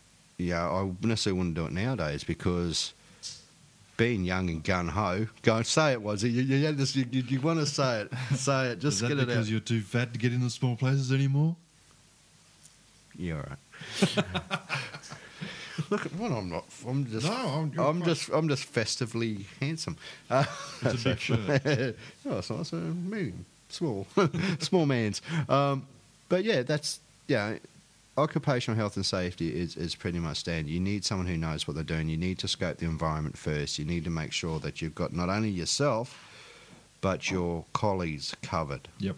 If at any sort of event, learn how to do a splint. Learn how to Australia snake bites. Spider bites, There you go. Yes, redbacks. redbacks, death adders, and all the good stuff that we've No. got floating around this place. I mean, that's for us. No, saying particularly bad snake season in southeast Queensland this year too. It's been so Yeah, dry, like really yeah. bad because Yeah. it's so dry even now, and we're just coming out of winter. Mm. So you have that problem of you got to be prepared for whatever circumstances happen. Look, I know I've walked through farmhouses and stuff like that, but I wear steel cap bloody boots at times. You know what I mean, with high things. If I Yeah. get bitten on the ankle by something, it's not going to do me any damage. Yeah. I mean, but walking around in flip flops. It's not going to cut it. The old pluggers. The old pluggers and walking around in old buildings. I've got photos of on my computer. I did an old army fort, and it was covered in shattered glass. The whole floor was covered in shattered glass. Yeah. Yeah, one turkey showed up to an investigation wearing, I think it was, those thin-soled shoes, like Yep. the really thin sand. Mate, you're staying in the car, sunshine. There's no way I'm letting you out of the car. And that's the thing with places that you're investigating. A lot of them are derelict. And Yeah, I mean, they've they've vandals, got- so you have got a lot of syringes. broken glass and There's syringes these syringes. days, Problem and these days. Yeah. bottles and all sorts of Yeah. nut. I mean, and it's not just the nasty stuff that's left lying on the ground. You've got to be careful who's lurking in there as well. yeah. You could be an easy target for someone to jump from behind or rob you or even kill you nowadays. It happens. Exactly, yeah. And this is the thing. Don't ever do what I did back in the good old days. good old days, because seriously, I wouldn't do it nowadays because I'm not as fast as I used to be to run away from people. But yeah, occupational health and safety. I suggest you do your homework. Same thing, guys. And yeah, that's a huge point too. Is scope your site before you go, and Yep. you hear that so frequently too. Someone's doing a Google search at 7 o'clock at night, and it's like, oh, I just found this great site. Quick, jump on the phone. Who wants to go with me? Like, no. No. Yeah. Don't go ambling into buildings and haunted locations that you've got no idea of the layout, no idea what's there. If you've got access, which you should do, to begin with, that's a big point. But yeah, by all means, go there during the daytime first and walk through it, with good light, and have a Yeah. look and take your notes as to what's where and any potential dangers. Yep, I agree. Yeah, well, I thought that when I first read the question, I thought, like the damage, like the glass on the floor and the holes in the floor, because it's a derelict building. But when Brad said about, needles and actual people living in there, and Mm-hmm. it just didn't twig that might be there, and they might get a bit upset. Yep. Oh yeah, they really don't want you sort of lurking around and Yeah. their Yeah, no, domain. you're in trouble. Yeah, you could be in a lot of trouble. Yeah. Bad, So you nasty just things gotta will happen. Think of the immediate. You got to think outside the box. Oh yeah, and look, even walking into clients' homes. Seriously, look, just be careful what you walk into, because at the end of the day, you don't know what you're going to be walking into at any one time. Yep. No. Yep, I do think your that's homework. important even with clients' home. Take at least one or two other people with you Yep, as well. never go on your own. Never alone. And if they say, no, I want one person here, then just walk away from the investigation, because that's never a good sign. One, you can always meet them At a coffee shop. McDonald's. Or, Yep, you know. in a safe location. I like your style, boys. Thank you, sir. That's right. So I do nice occasionally. Yeah. All right, now we're going on to Garth Herbert's question, which is quite good. I have a question for the great debate. There you go. Went up in the world from the naked debate to the great debate. Yeah, then we'll have the mass debate. It's gone silent again. You Okay. had to go there. Yeah, well, I had to throw it in. Okay, I have a question for the great debate. Why is it when on a ghost hunt or investigation, some things you heard with your ears and other times only on a recorder? Well, I guess talking about VP and EVP. For example, on Monday night, I went on a ghost hunt at a local haunt and we heard footsteps in the gravel. Voices and moans, but when we later went through recordings, nothing like that was picked up. At the time we heard it. This is quite frustrating. We can't share our evidence. Please keep up the great work, guys. So thank you, Garth, for that. That's cool. Good point. Seriously, good point. How many? Like, I'll tell you. Yeah, you guys heard the story about when I was that. What they call that. God, I'm having a terrible time tonight with my brain. It's just working so fast with the maths. When I was speed out your brain's working mathematically. when we were doing the actual, when I was in New Zealand and we had that event happen where I was consulting for this TV show. You know, like just basically what I do, and the sound recorders heard this horrible screaming noise coming from. Yeah, we basically all heard it. And he caught that on his, but he heard it first before we heard it. Yeah. It was weird. Like he picked it up straight away, then we heard it like that. Half a second later type thing. Like his equipment is sensitive. But I've had it many, many times where I've picked up. It's even you can have two voice recorders going in the same location. One will pick it up, one won't. Yeah, I mean that's freaky. That's weird. I mean you have this event happening on a regular basis in the paranormal. It is unfortunate that no matter what you do, no matter how thorough you can be at times, sometimes it just goes Pear-shaped. cactus. Yep. Yeah, pear shape, and it doesn't work out for you. I misread the question. I thought it was at two different times. At one time they didn't have the recorder and they heard the footsteps, and the other when they're back there with the No, recorder. that sounds like they heard it But I with was their thinking- ears, and then they didn't pick it up any of their maybe equipment. they were so focused on the recording that they didn't hear it anyway when they heard it. So what they're basically saying, they heard it with their own ears, but Ears, none of the yeah. equipment picked it up. So it was auditory. Yeah, but no machine what's called picked it up. voice VP. phenomena. Yeah, voice phenomena, yeah. Versus what's electronic Electronic voice voice phenomena. phenomena. It's only picked up, not audible to the ear, but picked up Yeah. with your So equipment. this is just one of those events that we actually hear about quite regularly. It happens to every single investigator, and I don't know how many times it's happened to me. I've lost count. Yeah. You hear this great bit of commotion going on, and you hear it with your own ears, and then oh great, I've got that. No, it doesn't always happen for some reason. Technically, I can't tell you why, unless it's just because we're a bit more hyped up and sensitive at times than what the machine is. That's the only explanation I can give, because Even then, audibly... I've come from working in the medical field for a number of years and working with microphones as well, and the difference between directional microphones micro-directional and too, yeah. which could also play a problem if you've got something that's directional, it's only focused in one direction, but Very especially true. like that with footsteps coming Yeah. from behind. And you've got your Stereo digital mono voice camera, also helps. your digital Yeah. voice recorder facing forward with no external microphone. It's going to pick up everything that's happening in front of you, but that sound behind you, whilst it might only be subtle to your own ears, See, it's not being picked up by the mic. I tend to use, my voice recorders that I use, but I tend to use a boom mic on the end of them, like a small butt, which is Yep. multi-directional. Yeah. And that's probably my biggest thing. I very rarely use a voice recorder just as a voice recorder, except if I'm just taking notes or something, because I'm Yeah. not doing anything. But you look at my camera setup, I literally have this Rode microphone hanging off that, which is omnidirectional, which will pick up everything around me. Yep. Because I want it to act like my ears. Your ears will pick up everything around you. That's what they're designed to do. Electronic devices, like I said, you point in one direction and it may pick up certain percentage. Well, I mean, it might be 45-degree angle from And the that's mic it. port on Yeah. you, but it's only 45 degree in the direction that you're pointing. and you're still losing, the majority, range behind you. As And well. the only way you're going to get away with it is by having literally two voice recorders back to back, microphones sticking out, which will give you that Yeah. full direction. So I'm talking about like having ears on your side of your head, because they're meant to pick up noise behind you, but you're going to pick up noise more in front of you, yada, yada, yada. That's what we go with this. So, Garth, it's just like that, mate. Unfortunately, I can't give you more sort of... It happens to all of us. If you do, using your voice recording, you pick up... Look, I've great footsteps and everything like that.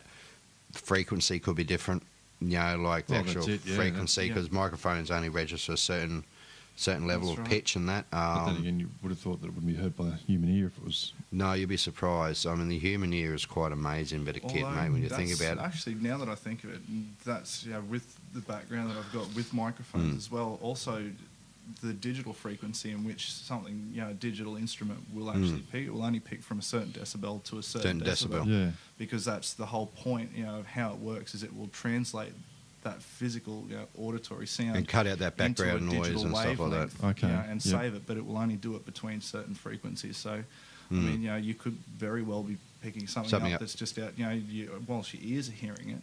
And human hearing's fascinating when you can actually have a look at the range of frequencies that our ears pick up, but the device itself mightn't be. Or it might be So the filtering it voice out, recorder is very limited. Like, even though it may pick up some things like an electronic voice phenomenon that we don't hear with our ears and stuff like that, but it just depends if you're just not in the area at the same time. There's a lot of variables in this, which is just mind-blowing.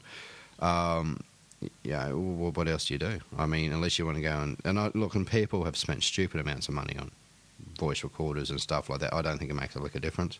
My favourite bit of kit was the old tape recorder. Seriously. I've still got my old tape with the micro cassettes, and I still swear by it. But it's hard to transfer the stuff across. But at the end of the day, their range, because they're an analog system, their range was much greater than the digital. Yeah. Believe it or not, because they were the more basic, the better.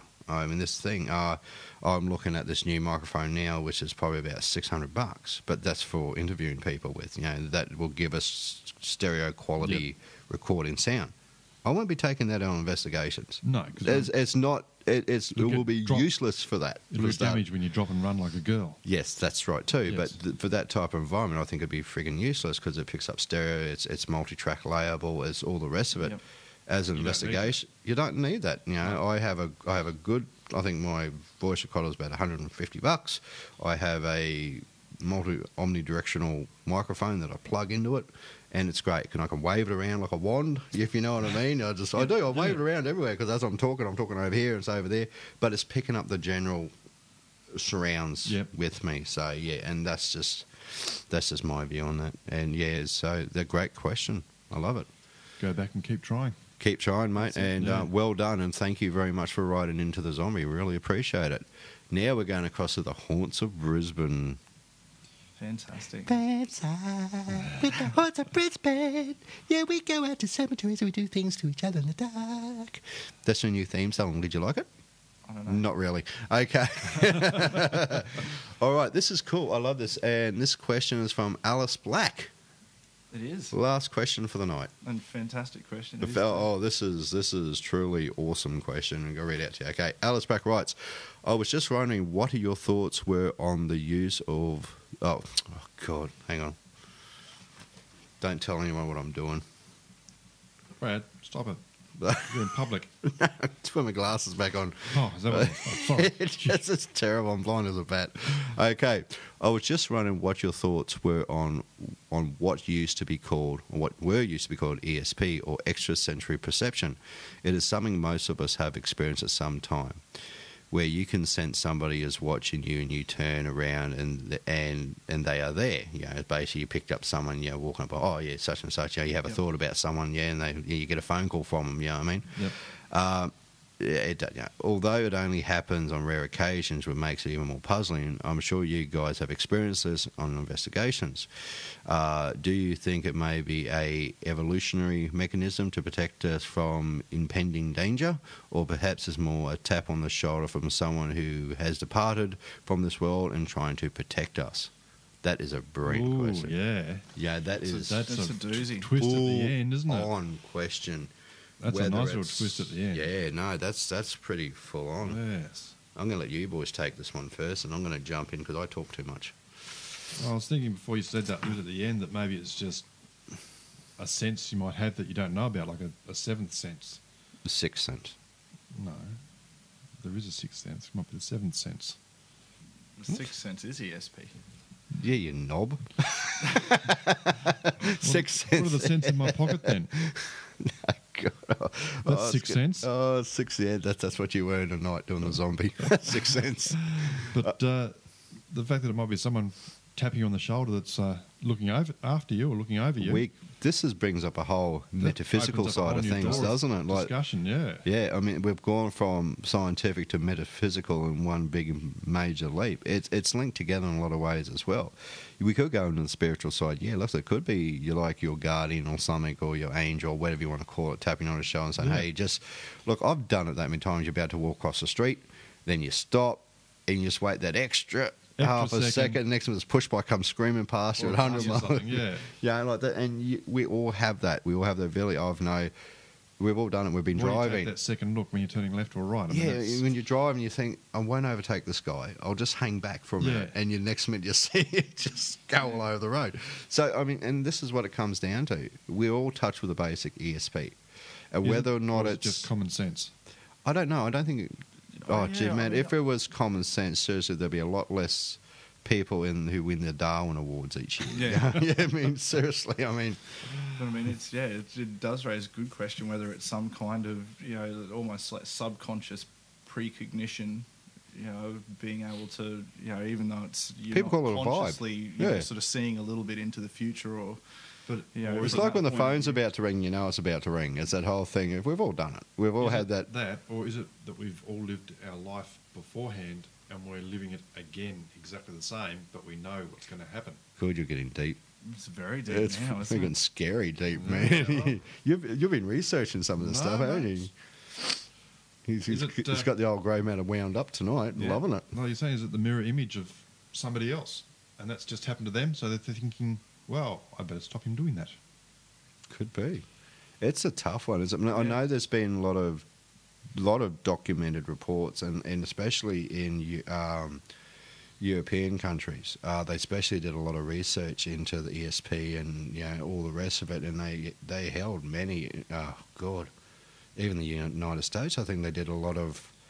They actually had whole divisions, especially during the Cold War and stuff like this, with people who had ESP, or extrasensory Yeah. perception. It was the whole underground psychic development and all this other stuff. I mean, and this is weird when you think about it. Like it's like that movie, Men Who Stare at Goats. It's that whole perception. They had this whole setup where people had the special ability. They could see things, or they can pick things up. Yeah. But I read a lot of books of this when I was younger regarding. Actually, I think it was the KGB had the special group put together that actually would spy on the US from Russia. from Russia using solely ESP. astral travel Yeah, or CSP or what. sitting sort of in the Kremlin, it's like, I want you to picture this specific installment. Tell me, what's inside this hangar, and The Russians up to played that a point. big part in this. Yeah. They actually brought it to the forefront. A lot of people think it was the States. No, the States played with it, Yeah. but the Russians, they really embraced it. They actually had whole units dedicated to this type of phenomena. Yeah. I mean, and this is the thing. Everyone's got a vibe. And that's, I call it the vibe. Well, yeah, I mean, because you can go to a place and you feel that you've been there before. It's not that, or you walk into a certain location and then, nah, something's not right here. yeah. I might just go again. Then you find out, all hell's broken loose. I mean, Exactly, that's the thing. Everyone can do it. Everyone can do it. Even the It's most not negative person can yeah, do yeah, it. but it's not a psychic ability. No, It's not. It's just a gut feeling. It's Yeah. your little. I was reading an interesting like it was a novel once, and it has to do with getting, it was makeup book, not real, and they had this.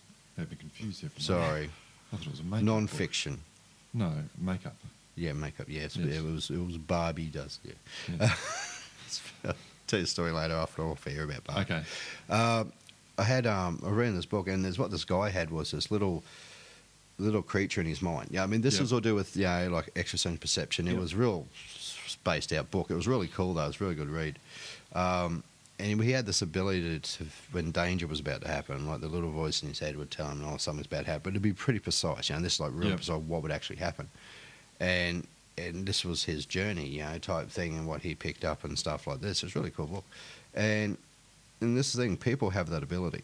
I've done it multiple times. I get a vibe where I just don't want to be in a certain place at a certain time, or I don't want to be in a city, or I just you just get, because Something just something doesn't feel bad's right. You going just to don't want to be there. beaten up, or you're going to lose something. Yeah. And Yeah. everyone's done it. Yeah. One of the stories we read out more on the news shows was a study into whether how kids have imaginary friends, whether they are actually spirits that they've connected with to protect them. I'm just wondering whether that imaginary friend, even though you don't recognise it as an imaginary friend, you stop talking to it, is still there, and they're the ones that are protecting you. Well, that's the thing. That's This is even where we another get into the great- metaphysical. This Yeah. is the whole spiritual side of the debate as well. Is, hey, look, we could have. Oh God, this is hard for me though. I'm so friggin' anal. I guess seriously, that's why I put it, because myself personally, I'd like to think that there is something more than when we die. I'd hate to think that's it. We're just worm food, and that's it. All existence is Yeah. over. There is no. Wasn't there a Wasn't there a thought of report action. that came out during the week that they've worked out that our universe has been bumped into by so many other identical universes exactly the same? Really? I didn't see that one. No, Jeremy. it definitely came out. So, Something. no, what's the name of your dealer, and tell him to stop selling you the stuff. Seriously, dude. Crack I'll cocaine find is it. like you I'll find find you it. find. It's on the net. It must be true. Oh yeah, I love that.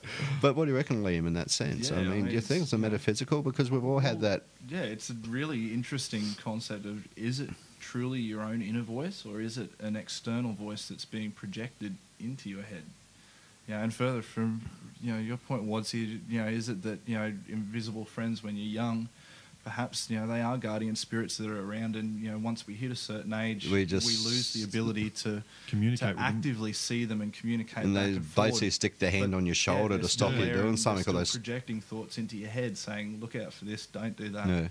Yeah. Sort of when it needs to be done, then just sort of just there just to keep an eye on yourself. yeah, it's. I love these questions. They make you think, don't they? Yeah. Seriously, they absolutely make you think. But yeah, look, ESPs. Look, I can only talk about what I've read, I guess, and what I've personally experienced. I know it's happened. I've done it quite often. It's like, I guess, a lot of deja vu. You sort of have that episode that you think you've had it again. You may have Yep. dreamt it. You may have done this. You may have done that. It is such an interesting. Look, yeah, I'm sure there are people out there that are very good at it. But the thing is, this is what it comes down to as well. This is what confuses me a little bit. If you got ESP, if you can predict the things about to happen or something, isn't that psychic as well? Yeah, you know what I mean? Like, you say someone's got ESP, or they just psychic. And this is the thing, because psychics basically do what ESP does. They predict certain things. But when you go into the espionage side of things and stuff, what the KGB did, back during the Cold War, where they actually had people who are very gifted at this and could gather information across the other side of the world, just about, it's just... Yeah, like that whole field of remote viewing and being able to see things from a distance, and very bizarre. It is But bizarre. there have been a number of government departments, in countries across the world over the last 60 or 80 years who have tinkered with it. So. And I'm always up for a good old bit of fashion Men in Black stuff as well. If you think I have the power to have ESPs, please, $100,000 a year will do it. What do you reckon? Sounds good. Yeah, sounds Yeah. good. Yeah, well, I'll pretend to be anything for that sort of money.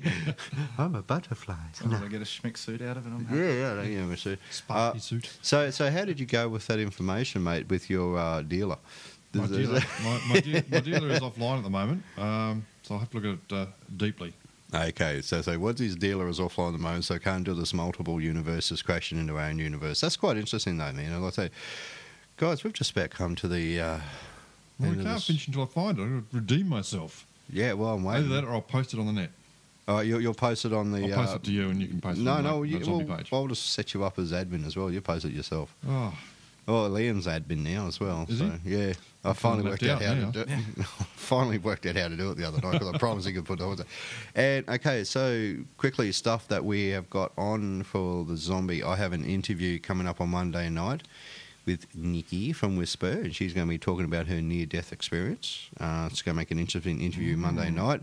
I'm in the process of organise a interview also with a gentleman named of Doug. Now, just got to work out some final thing. Doug Roberts, he actually wrote a very, very, very cool book called Rangakok Rising Saga, which is a good old-fashioned book about zombies. So I'm just organising the final details with Doug on that one to get him on the show and talk about his book. He lives in Michigan, and of course, doing anything in Australia here, you have to sort out your time zones. Yep. yeah. I'm sorry to say to our audience, I'm past the point of getting up at 3 o'clock in the morning to do interviews. Brave man. I'm so over that. If you'd like to be interviewed on the show, you've got to realise I'll do it at a certain time. If you want to do it, then you can wake up at 2 o'clock in the morning and do the interview with me. I'm sorry, I'm over getting up at 3 o'clock in the morning. I'm just knocks it out of me. Yep. And how the t-shirt's going? Yeah, good. Yep. Okay. Obviously, we've got a few left. No, we've got a couple left. Yeah, couple left. Yeah, oh, they're all upstairs. So sent a few out and that. So thank you to people who have been purchasing those. Very good. Because we'll wait and see what's happened. Because don't forget Brisbane Zombie Walk, Moonlight Tours. Moonlight Tours, yeah, it's coming up in 2 weeks. 2 weeks today, so 28th of September. And just quickly on that, just bear in mind that Liam actually has a tattoo on his back. Don't ask me how I know about the tattoo on his lower back, but he's got this tattoo of the Mayan calendar. I do. He does, and I mean, seriously, dude, that is the most awesome thing I've ever seen. But I won't go into the details. He actually pulled up his shirt and showed me. It's really cool. Show Wadsy. Show him now. Have a look at this tattoo, dude. Seriously, it's awesome. Awesome for This is great radio. Look at Great radio.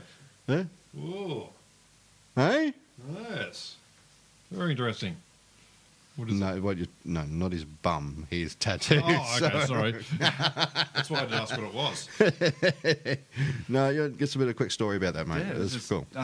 tattoo's just a Mayan long count date, so it actually relates to 19th of December 2001, which was Yep. the year I graduated, or the day I graduated from archaeology from Yep. university. So, but yeah, we did find out a bit of extra information just before. It's only 100 days left. Yeah, 100 days less before the end of the Mayan calendar. So We're all And what- screwed. Does that mean it's the end of the world? Yep. Yep. Sorry, Wadsy. Only 100 days to go. 100 more days of the zombie, then it's... Party on, dude! Well, then what is a zombie apocalypse? Maybe. In 100 days. I got my makeup ready just in case. Yeah. I went to the streets. Also, got to have some really cool... Oh, yes, just to let folks out there know that a very good mate of mine, Southie, who's this massive big bikey dude. Surprisingly, I'm friends with. He's seriously, Southie is huge. He's a big bikey, big beard, shaved head. He's got a tattoo show coming up. So people love tattoos. Like I like tattoos. You like tattoos. Wadsy's the only girly man. He doesn't like tattoos. And So the don't like cover tattoos? When did I say I don't like tattoos? about 2 seconds ago when you said no, that wasn't you. That was the voices in my head again. Yes. sorry, Okay, it cool. was, yeah. So I've got my mouth. We've got my on mouth- tape that I didn't say that. My good mouth. Unless you don't save it again. All right, yeah, all right, yeah. I'm going to save it. Trust me. Okay, all right. My good mate Southie, he has a big tattoo show coming up with with Scott motorbikes and cool cars and everything because I love that stuff as well. So he's going to be on the show soon to give us the details about this big event that's happening in Brisbane. So that'll be all really cool. I'm tagging along with him to go to that, and I look really out of place. I'm going to enjoy a bike helmet. No, seriously, dude, I look so out of place standing next to my mate Southie. He's this barrel of a man. You know, imagine the true image of a bikie. That's Yep. Southie. A Yep. great guy, great mate of mine. Beard down. He's only 7 years old. He's big, massive beard. And he's just the coolest guy on the planet. And because we look so like chalk and cheese, it's the funniest thing. It's just so cool. Well, to me, it's funny. You have to visually have to be there. Yeah. But if I put a photo of him there, so Southie, good on you, mate. Looking forward to having you on the show to talk about that quickly. Also, HorrorCon? The HorrorCon, yes, HorrorCon. I've got to do up an ad for the guys HorrorCon yet. I haven't forgotten about you. It's just been flat stick and I've been sick. So an ad coming up for the 2013 HorrorCon in January. So we'll be coming up and we'll get Andrew, if you do listen to the show, please make sure that you put it up on the website. Yep. He's a computer guy. So anything, guys, anything in closing tonight before we go from the zombie? Also, I'm going to say with Nikki on Monday next week with When Darkness Falls in India as well. Yep. So everyone, drop across to West Sydney Paranormal Research site. Yep, Jump Whisper. across to When Darkness Falls in India and support it. It'd be Yep. Great to see it go ahead. And I really want to see this go ahead. Seriously, dude. I really want to see this actually kick off the ground and we actually have something awesome to show. Yep. Yep. And I'm sorry to say I'm getting a little bit with... How do I word this without saying insulting? I don't think I can. I think I'm just going to have to come straight out with it. Peeved, yes.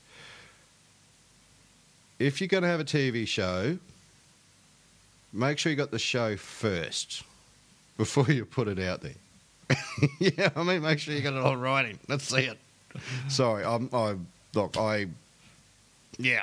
Yeah, I Yep. think that's Oh, God. about as much as you can say. Oh. But yeah, if you're going to advertise that a TV show's coming, it's probably Make sure not you've to at least done continue a to pilot. advertise it for 9 or 12 months. I say get a contract maybe. Yeah, Yeah. that would be good. Like, see what the guys. This is what I'm so supportive about.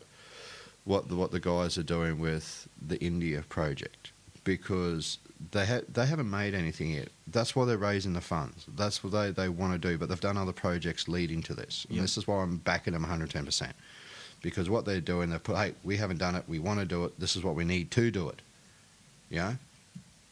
But putting up a thing saying, oh, we've got a TV show coming out, yada, yada, yada, and you haven't done a pilot yet, I don't care where you're from, really, please.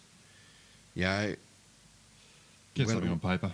Get something on paper. When I did, when I did the internet show with Paranormal Mysteries, I didn't tell anyone about it until it was completed. Then it was, because I didn't want the embarrassment if it didn't. Well, it didn't really work anyway. But in that sense, I mean, I just think, I think it's more to do with the people who really want to see something. And please don't take offence to this, guys. If you listen to this, if you're doing that, it's not a direct. Please don't think it's anything else. But the people that are relying on you to produce something, you don't want to build their hopes up to a point where you're going to let them down in that sense. Yep. Yeah, and that's all I'm breaking Absolutely. it down to. It's just, if you're going to do something, get it done first, then release it. It will save a lot of problems, I guess. Yeah. Yep. You know what and, I mean? and a lot of disappointment is, don't breed disappointment. No, Like, well, that's, that's you know- right. And look, and I'm so wish that these groups do succeed at the same time. I really, really hope they get their shows up, and I really do. Honestly, I couldn't be more happier if this comes off for them. Yep. Really, I'd be the first one to jump up and down saying, awesome work, rest of it, yada, yada, yada. But to build... how do I word this? I'm not picking on them by all means, but it's perceptions, people's It's a perceptions. lot of hard work for nothing. It is. Yeah. It is So a lot of hard work. I mean, make it worthwhile. I fully understand how much hard work's involved. Yeah. Yeah, and I really love to see these groups get up and have their show and stuff like that. Anyway, that's enough of me. But it's just been... I'm getting a few emails about it, and people what's my viewpoint on it, and I'm getting a lot of emails about it. That's the problem, Yeah. man. If I Yeah. didn't touch on the subject, I wouldn't be doing my job as the radio host, because I'm usually pretty straight to the point and pick my guns, but I know these people are trying, but there's a lot of hope out there, and we want to see it, that's all. Yeah. I was going to say, even just as a parting thought, with When Darkness Falls in India, Christmas is coming up soon too. So, I mean, you can donate as little as $25, Yep. and $25 gets whoever's name that you want. Yep. Put in the special thanks. That's and right. credits. Yep. You know, if you want something that's quirky for your friends or family, I love that. throw $25 in. It's all it takes. You'll get their name as a special mention in the Yeah. credits. There you go. So Christmas present done. this is the thing, they're offering something to the people that put it in. It's not for just... every donation. There Yeah. are packages that they've got. And depending on what level of donation you make, there's signed posters there. There's copies of the DVD. Depending on what level of donation you make, so you're getting something back. You're getting a return as well as knowing that you've helped an Australian group. Yep. Put something together. And I Definitely. mean, it's not just one group either. It's the guys from Whisper. It's a couple guys from Validator in there. You've got And Don don't Mears forget from Don Spirit Mears, Level. Spirit Level, what he's doing at the... At Monte Cristo. Monte Cristo, Coming up the 7th of live... October as well, big live feed. live So- feed for that with 3 different groups. See, that's cool. I mean, that's... We'll have to This put is that stuff... up too, plug that. This is stuff that's being done. Yeah. And that's what I'm putting down to. This is stuff that's actually being... We know it's work. It's in the process. Yeah. We know it's start. Look, I can go out and film anything and say I've got this happening, and it doesn't work. Naked Zombie Radio, we're part of a bigger radio family. I mean, we're great friends with a lot of people out there. And that's what I mean. But we produce something, like they produce something. And we just want to see that... I just want to see it work for them. Yeah. Unfortunately, sometimes the hype can get a bit much. Well, that's it. If you build the anticipation, and by some means, because you sort of preemptively come out, and by some means it doesn't actually come across. You don't want to have it blow up in your own face. So No, and that's why I'm not mentioning names. I'm not doing anything. I'm not picking on anyone in particular. This could be someone here, it could be someone overseas, whatever. I don't care. But that still all just relates down to do your homework. Do your homework. Yeah, I mean, and I'm sure these people spend a lot of money and time and effort, but I mean, it's very hard to get anything like that on TV. yeah. Nowadays, it is very much a niche market and a niche channel to pick it up. But yeah, anyway, so that's basically my closing thing tonight. Is good luck, but like I said, I just call a spade at the best of the time. I'm sorry, that's why I am. I make no apologies for supporting projects and questioning some projects, because that's what it's about. You put yourself out there, like I get targeted time to time. Hey, so be it for what I do. I don't really care, broad shoulders, and I take criticism as well as anybody. Yeah. I jump up and down the spot and I have a cry. In private. Yeah. No, Why are you calculating the speed to get to the toilet? Yes, that's Yes. what being a smart geek does here. Yeah. Yeah. Anyway, good night, guys. Anything in closing? If it's on the net, it must be true as long as you can find it. That's right. Just share the love, and Haunts of Brisbane, drop by if you want to go to Yep. the Moonlight Tour in 2 weeks' time on Friday. And like I say every time on the show, oh God, I'm awesome now. my awesomeness. Everyone just knows that, Brad. You have to keep saying it. Yeah, and I've got to tell them just in case they No, forget. Anyway, no, everyone knows it. Don't worry. like I say each week on the show, have a good night, have a safe night. If you're out investigating, please look after yourself. I'm Brad Scott, and you have been listening to The Naked Zombie. Bye, all. Bye.